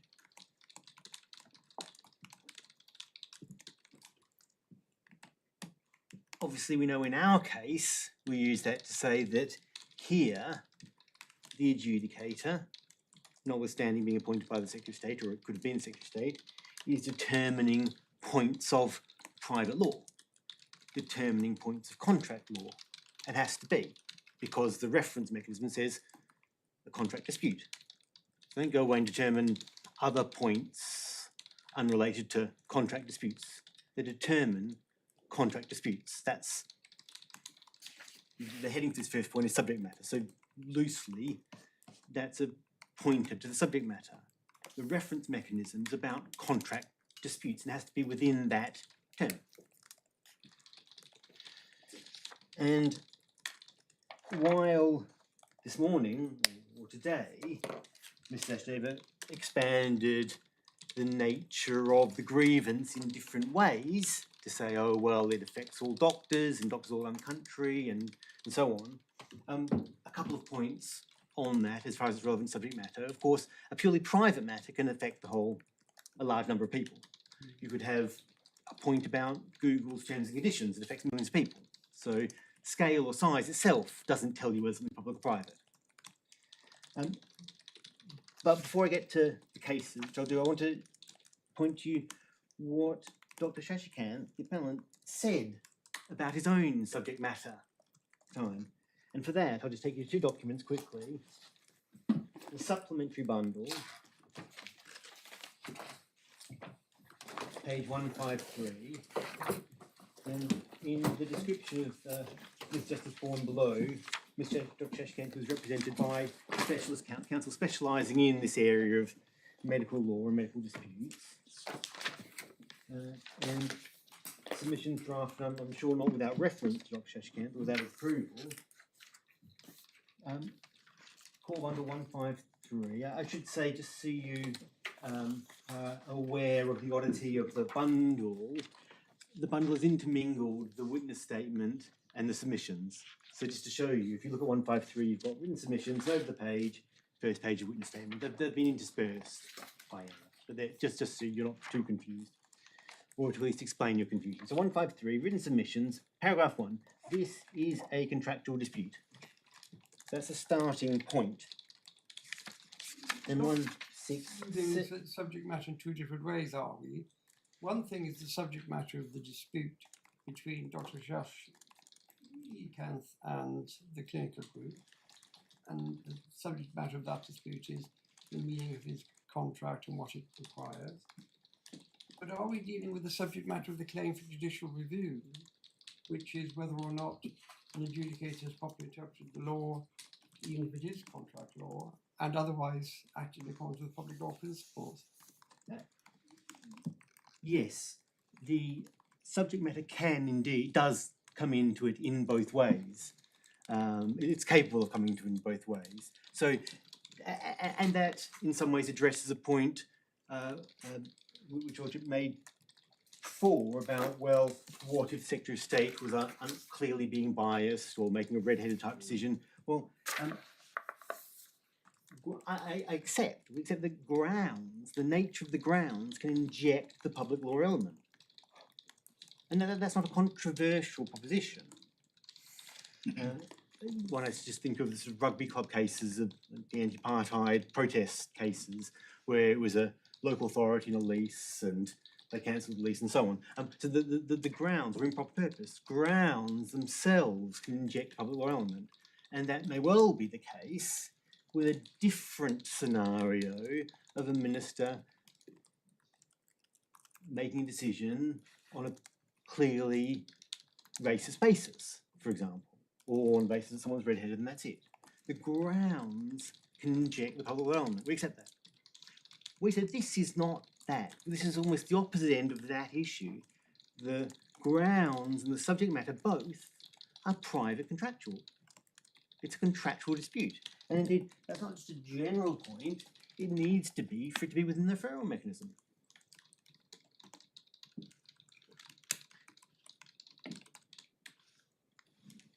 So yes, it's the underlying nature of what we're dealing with, where we're dealing with principles of contract law or principles of other law, and it's also the challenges to them and what they are.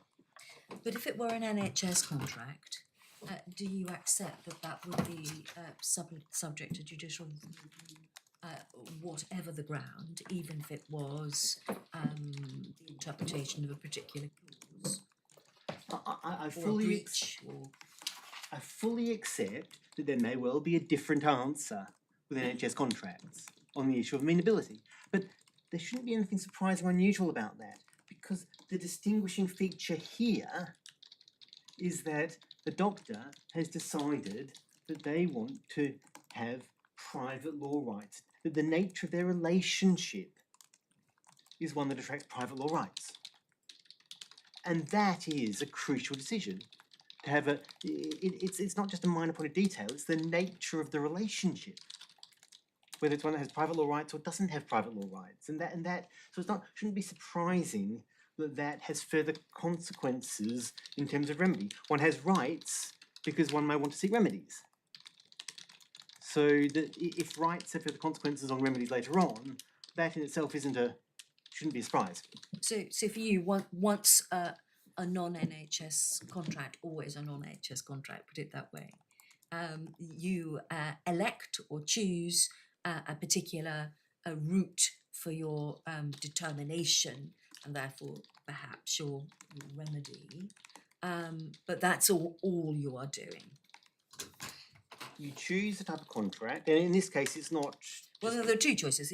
You choose a non-NHS contract, and you say that crystallises your position, in fact, and thereafter your election about whether to go to the county court or use the adjudicator is neither here nor there. You've already made your election as to the nature of your rights. There were two elections, at least. There may be more. I think in the morning, Roger mentioned a third point, or split it three ways. But there are at least two elections, or 2 points of reference. One is choosing what kind of relationship you want. And in here, there was a choice of an agreement which has a particular clause, clause 14, which was the point at which that was done. There are also decision down the track that you've got a contractual dispute and you decide you've got a choice on remedy. Resolved. Yes, and that. But your point was, I thought, that at that stage you're just taking route A or route B, but because it was a non-NHS contract, it's always going to be a contractual dispute which can never have a different flavour, and you're only just choosing the way in which it will be resolved, and that's all. Well, you have a number of routes and remedies. You can go to the county court, you can have a referral to the adjudicator. We also say you can invoke the Arbitration Act principle thereafter. We do say that is one of the routes open. So those are ones. But if there is a different type of dispute moving right away, because picking up on some of the things that were said in the morning about, well, this is a much wider issue, a much wider concern about the way GPs are asked to do things. Well, the fact that there is this private law contractual relationship wouldn't be an impediment to, say, when this system was brought in of public networks and sharing information and so on, if a doctor, Dr. Shashikanth or another doctor, had thought that there was some fundamental policy illegality here, I'm not saying that he couldn't have brought a judicial review, leaving aside his contract and private law matters, even separate to those, to say, well, you, the Secretary of State, have made a policy decision, and I think that's unlawful. It's a completely separate matter. I'm not sure if that answered your question or not. No, I didn't think it had either. Sorry. But let's go on. Well, no, I do apologise. The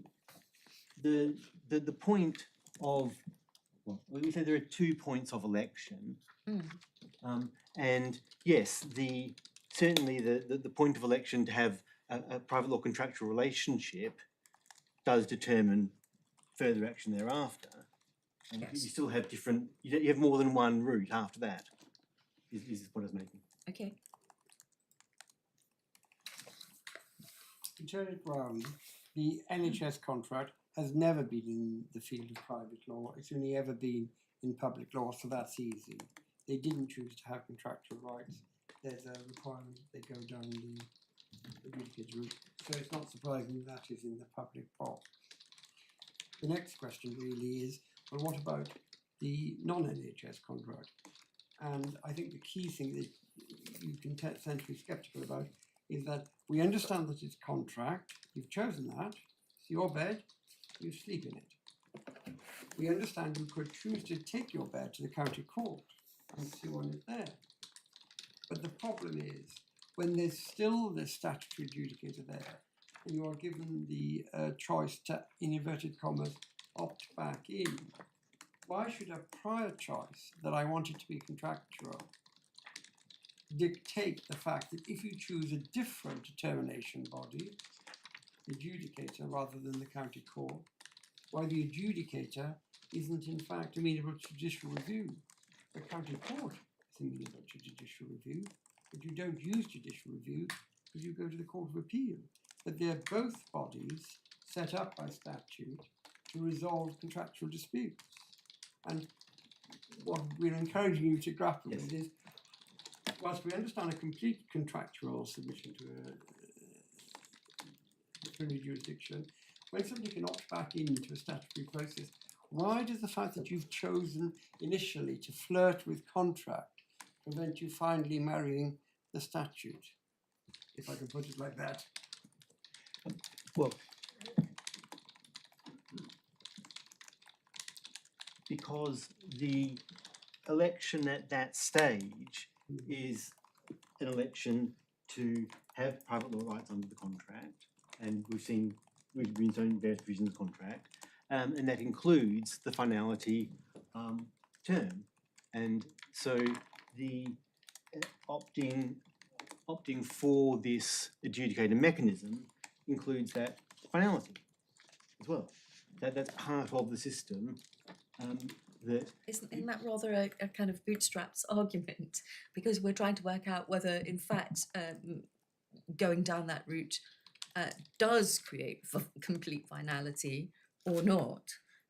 You're saying on the face of it, and I'm hesitating about using choice, but going down the route of the adjudicator means always that that's the end of the road, whatever he decides. And so as soon as you're saying, as I understand it, and it's back to what I was trying to elucidate before, is that once you're in a non-NHS contract box, you've elected for contractual rights, and the way in which you can vindicate those rights is by one of two means, by the county court or by the adjudicator. But as you're in that box, you say that that other route is final. Well, we also make the point about the Arbitration Act as well. But leaving that to one side. Leaving to that So to one we side. leave that for the moment. So The point of that being that you do have a remedy, so because it's said against us that there's no remedy, and you say, well, that's not quite right for at least that reason as well. But in any event, the issue just is assume for the moment you lose on the arbitration point, heavens forfend, you're stuck then because the person concerned is much worse off. He started off in the morning with contractual rights, which he could enforce. He said, no, I'm going to use the adjudicator. Thereafter, he can't challenge the adjudicator's decision. All he can do is abide by it, no matter how wrong it is as a matter of law, or how biased or how unfair the procedure was. well, we try to be careful in the framing. We accept that we don't rule out any possibility of amenability. Now, whether you call that amenability or non-amenability, because we've relied on cases about fraud, corruption, bad faith. Indeed, the latest case, which I'll just Lewis draw attention to, the Mauritius CT Power case, affirms that Mercury Energy to say that even where there's a private law contracting and it's a purely contractual dispute, there is an element. It affects the grounds, and you've got that category of grounds. So we accept that. Now you can say that means we're not arguing against amenability or how you frame it, but we certainly accept Mauritius CT Power, and that affirms Mercury Energy, which is a case we've always relied on. So there is some element of that, and that's why our skeleton is cast in terms of not accepting amenability for error of law. There are these other types of concern, fraud, corruption, bad faith, or however you want to put it, and it may include improper purpose or things that go to motive, things that inject that public element.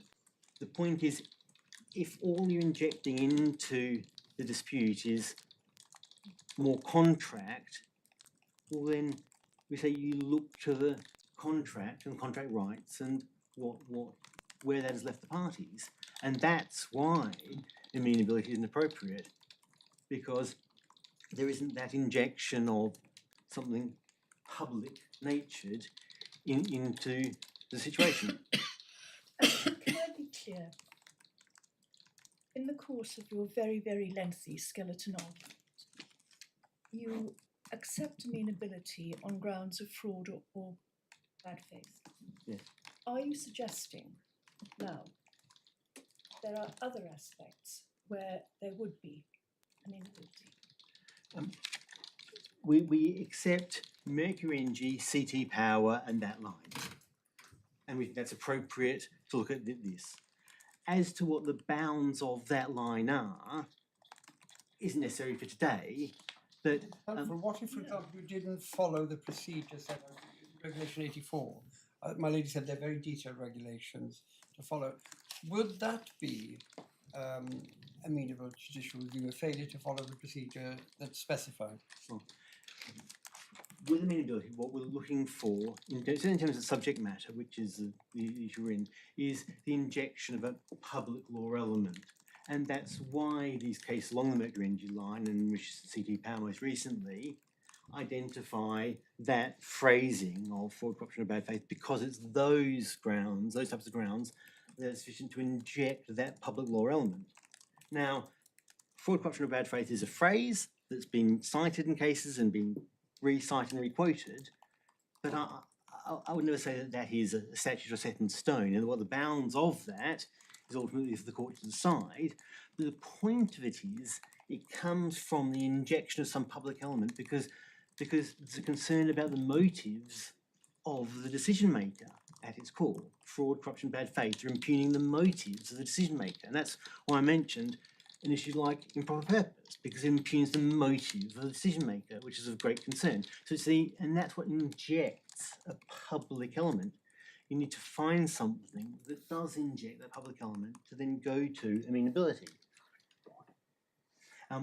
And it would be inappropriate to try to determine all common law in one fell swoop, but I don't say for a moment that this phraseology, fraud, corruption, and bad faith, should be taken as statute.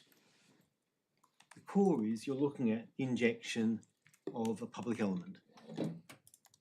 And that's what those cases are seeking to do, and that's what Mauritius and CT Power are seeking to do. Because on that case, Wilfred, I'm afraid, is wrong in what he's told you about that case, because Mauritius and CT Power involved two decisions, and it was a second decision where they very much upheld that Mercury Energy line and said so.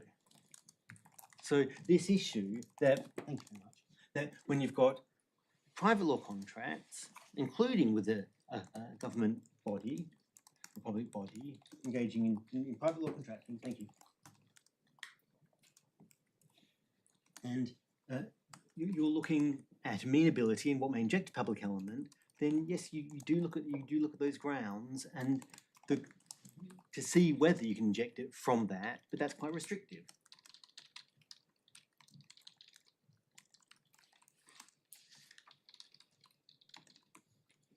It's because the error of law can only ever be an error about the contract, and you've chosen not to label that private because you've gone into a non-NHS contract.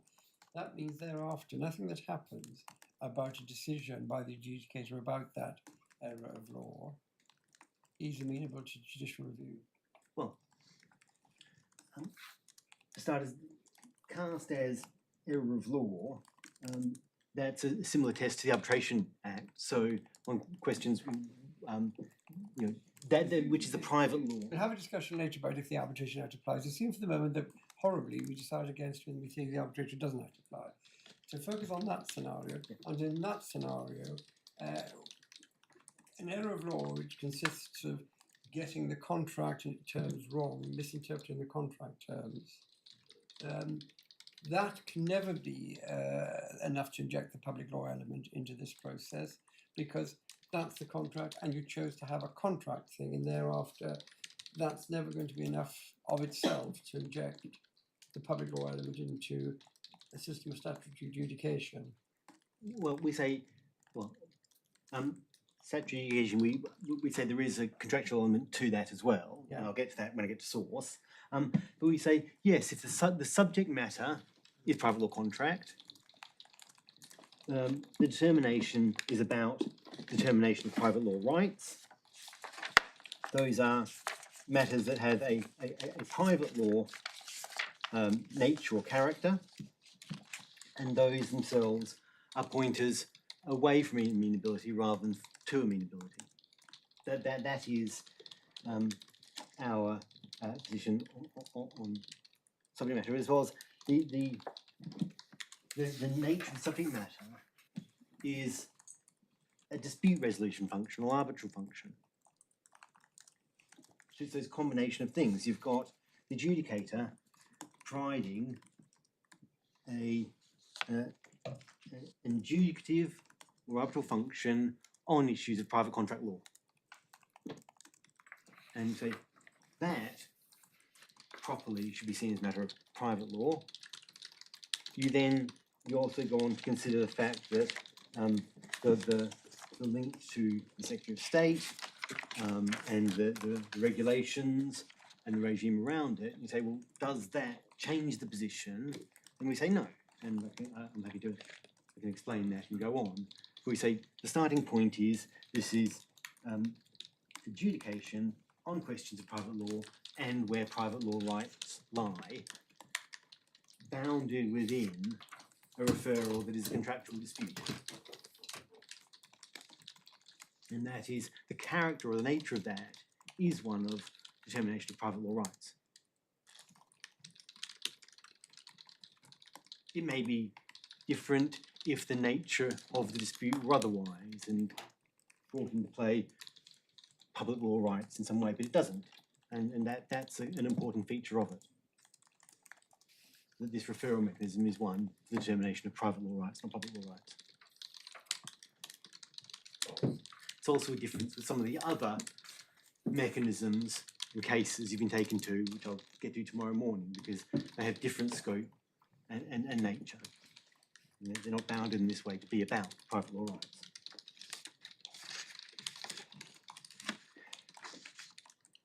Again, I'm not entirely sure whether I've answered a question, but I'll move on in the absence of a follow-up question. I just taken you to, I was on the point that, well, what is the subject matter? And I've taken you to core bundle 153. The other reference, and what I took you to is core bundle 167, which are the submissions made.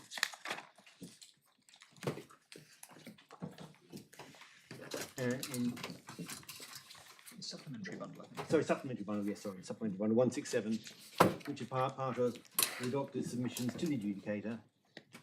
And the issue here is what is the nature of the character of the dispute.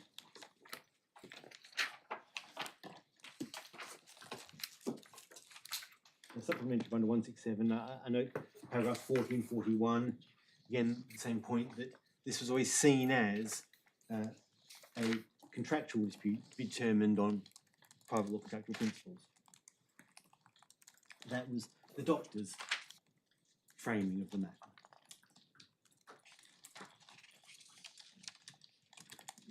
Whether it may affect other doctors or may have wider implications, it's about private law rights.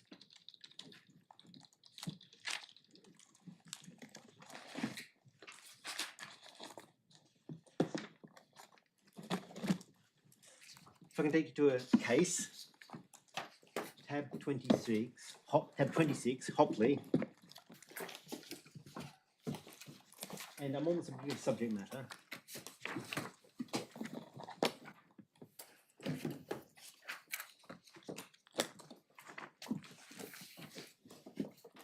Authority bundle page 541, and you'll note the defendant here is a health authority. It's it's not a million miles away from our area.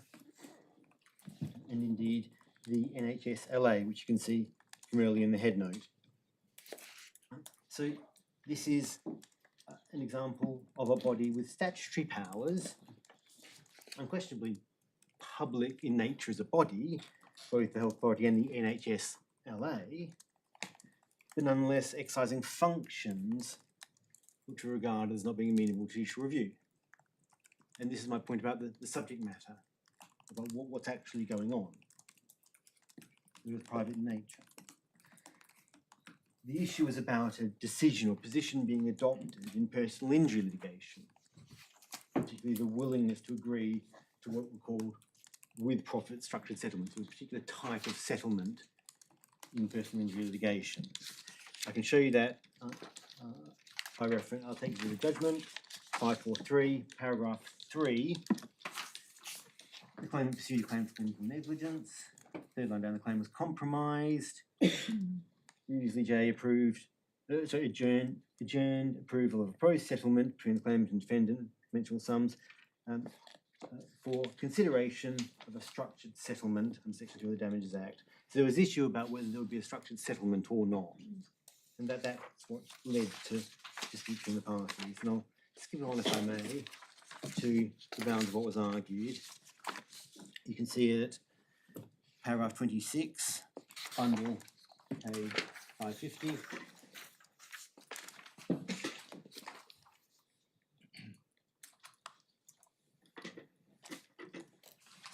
So the NHA, the LA refused to consent to a constructive settlement, and it was judicial review of the refusal of consent. Yeah. To the, right. Yes. So it's about a decision by the NHS LA taken in relation to personal injury litigation, whether they would agree to something or not. And it was said to be irrational for them to not agree to this type of settlement because it's so beneficial.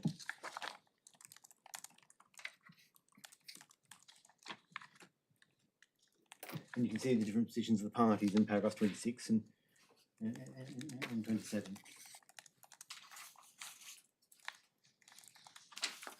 And that led to judicial review of the refusal to accept what's called a with profits structured settlement. And you can see that at paragraphs 28 and 29.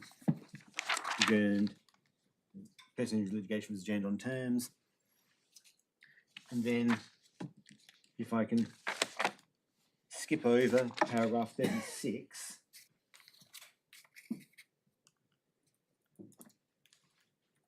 On page 553, defendants acknowledge that the Health Authority and NHS LA are statutory bodies, many of whose decisions may be subject to judicial review.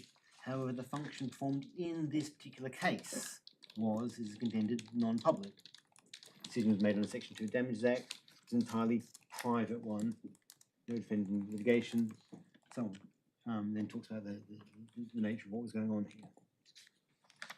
It was about the mechanics of payment. It was said to be a matter of litigation or a matter of a private nature. So the body itself, indeed, one of the two defendants was the NHS LA. There's no doubt about the bodies themselves. We look at the nature of what they're doing, the subject matter, and that's important. And I'm not going to take you through all of the traipsing through the authorities, but you can simply, if you simply note that there was quite a thorough going through of different authorities. At 554, paragraph 41, they go through Walsh, then they go through Vardy, then over the page they go through McLaren. In paragraph 47, they go through Popular Housing. So, and Jockey Club, one of the Jockey Club cases. So, amenability was certainly front and centre, and there was certainly consideration of a number of the classical amenability authorities. And then, if I can come to the conclusion, without taking you through all of the argument, paragraph 55. My judgment, the function being performed by the first defendant, Health Authority, as it concerned and affected the claimant, was a private one.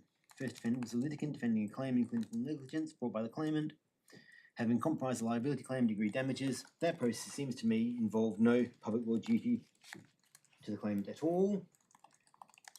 It might involve performance of a different obligation in public law enforced by others. First defendant would not, for example, have been filling a public duty for knowingly inflated damages, oblique motives, so note the reference there to motives. Having agreed damages, first defendant owed no duty to the claimant other than to meet judgment according to law, and so on. And then 4 lines from the bottom, under no obligation to justify its decision to the claimant. My judgment is exercise of statutory power, so no doubt this was an exercise of statutory power. It's said there explicitly. By a public body took place, so those things which you might think classically lead to amenability, statutory power by a public body, and one's quite close to the ones we have here, to the extent that it concerned the claimant in an entirely private context, involve no fulfilment of any public duty to him.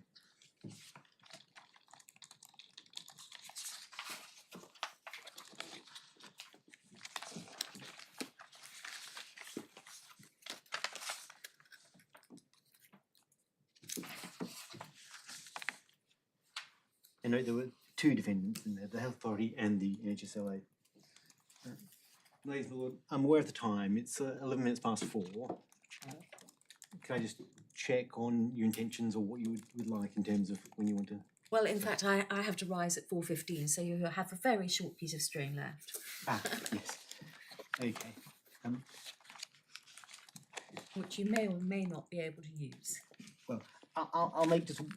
I won't go through the cases because they will take more than 4 minutes. So I'll just make one point that is short to make. I'm going to make very quickly. Is there was a point made by my friend that even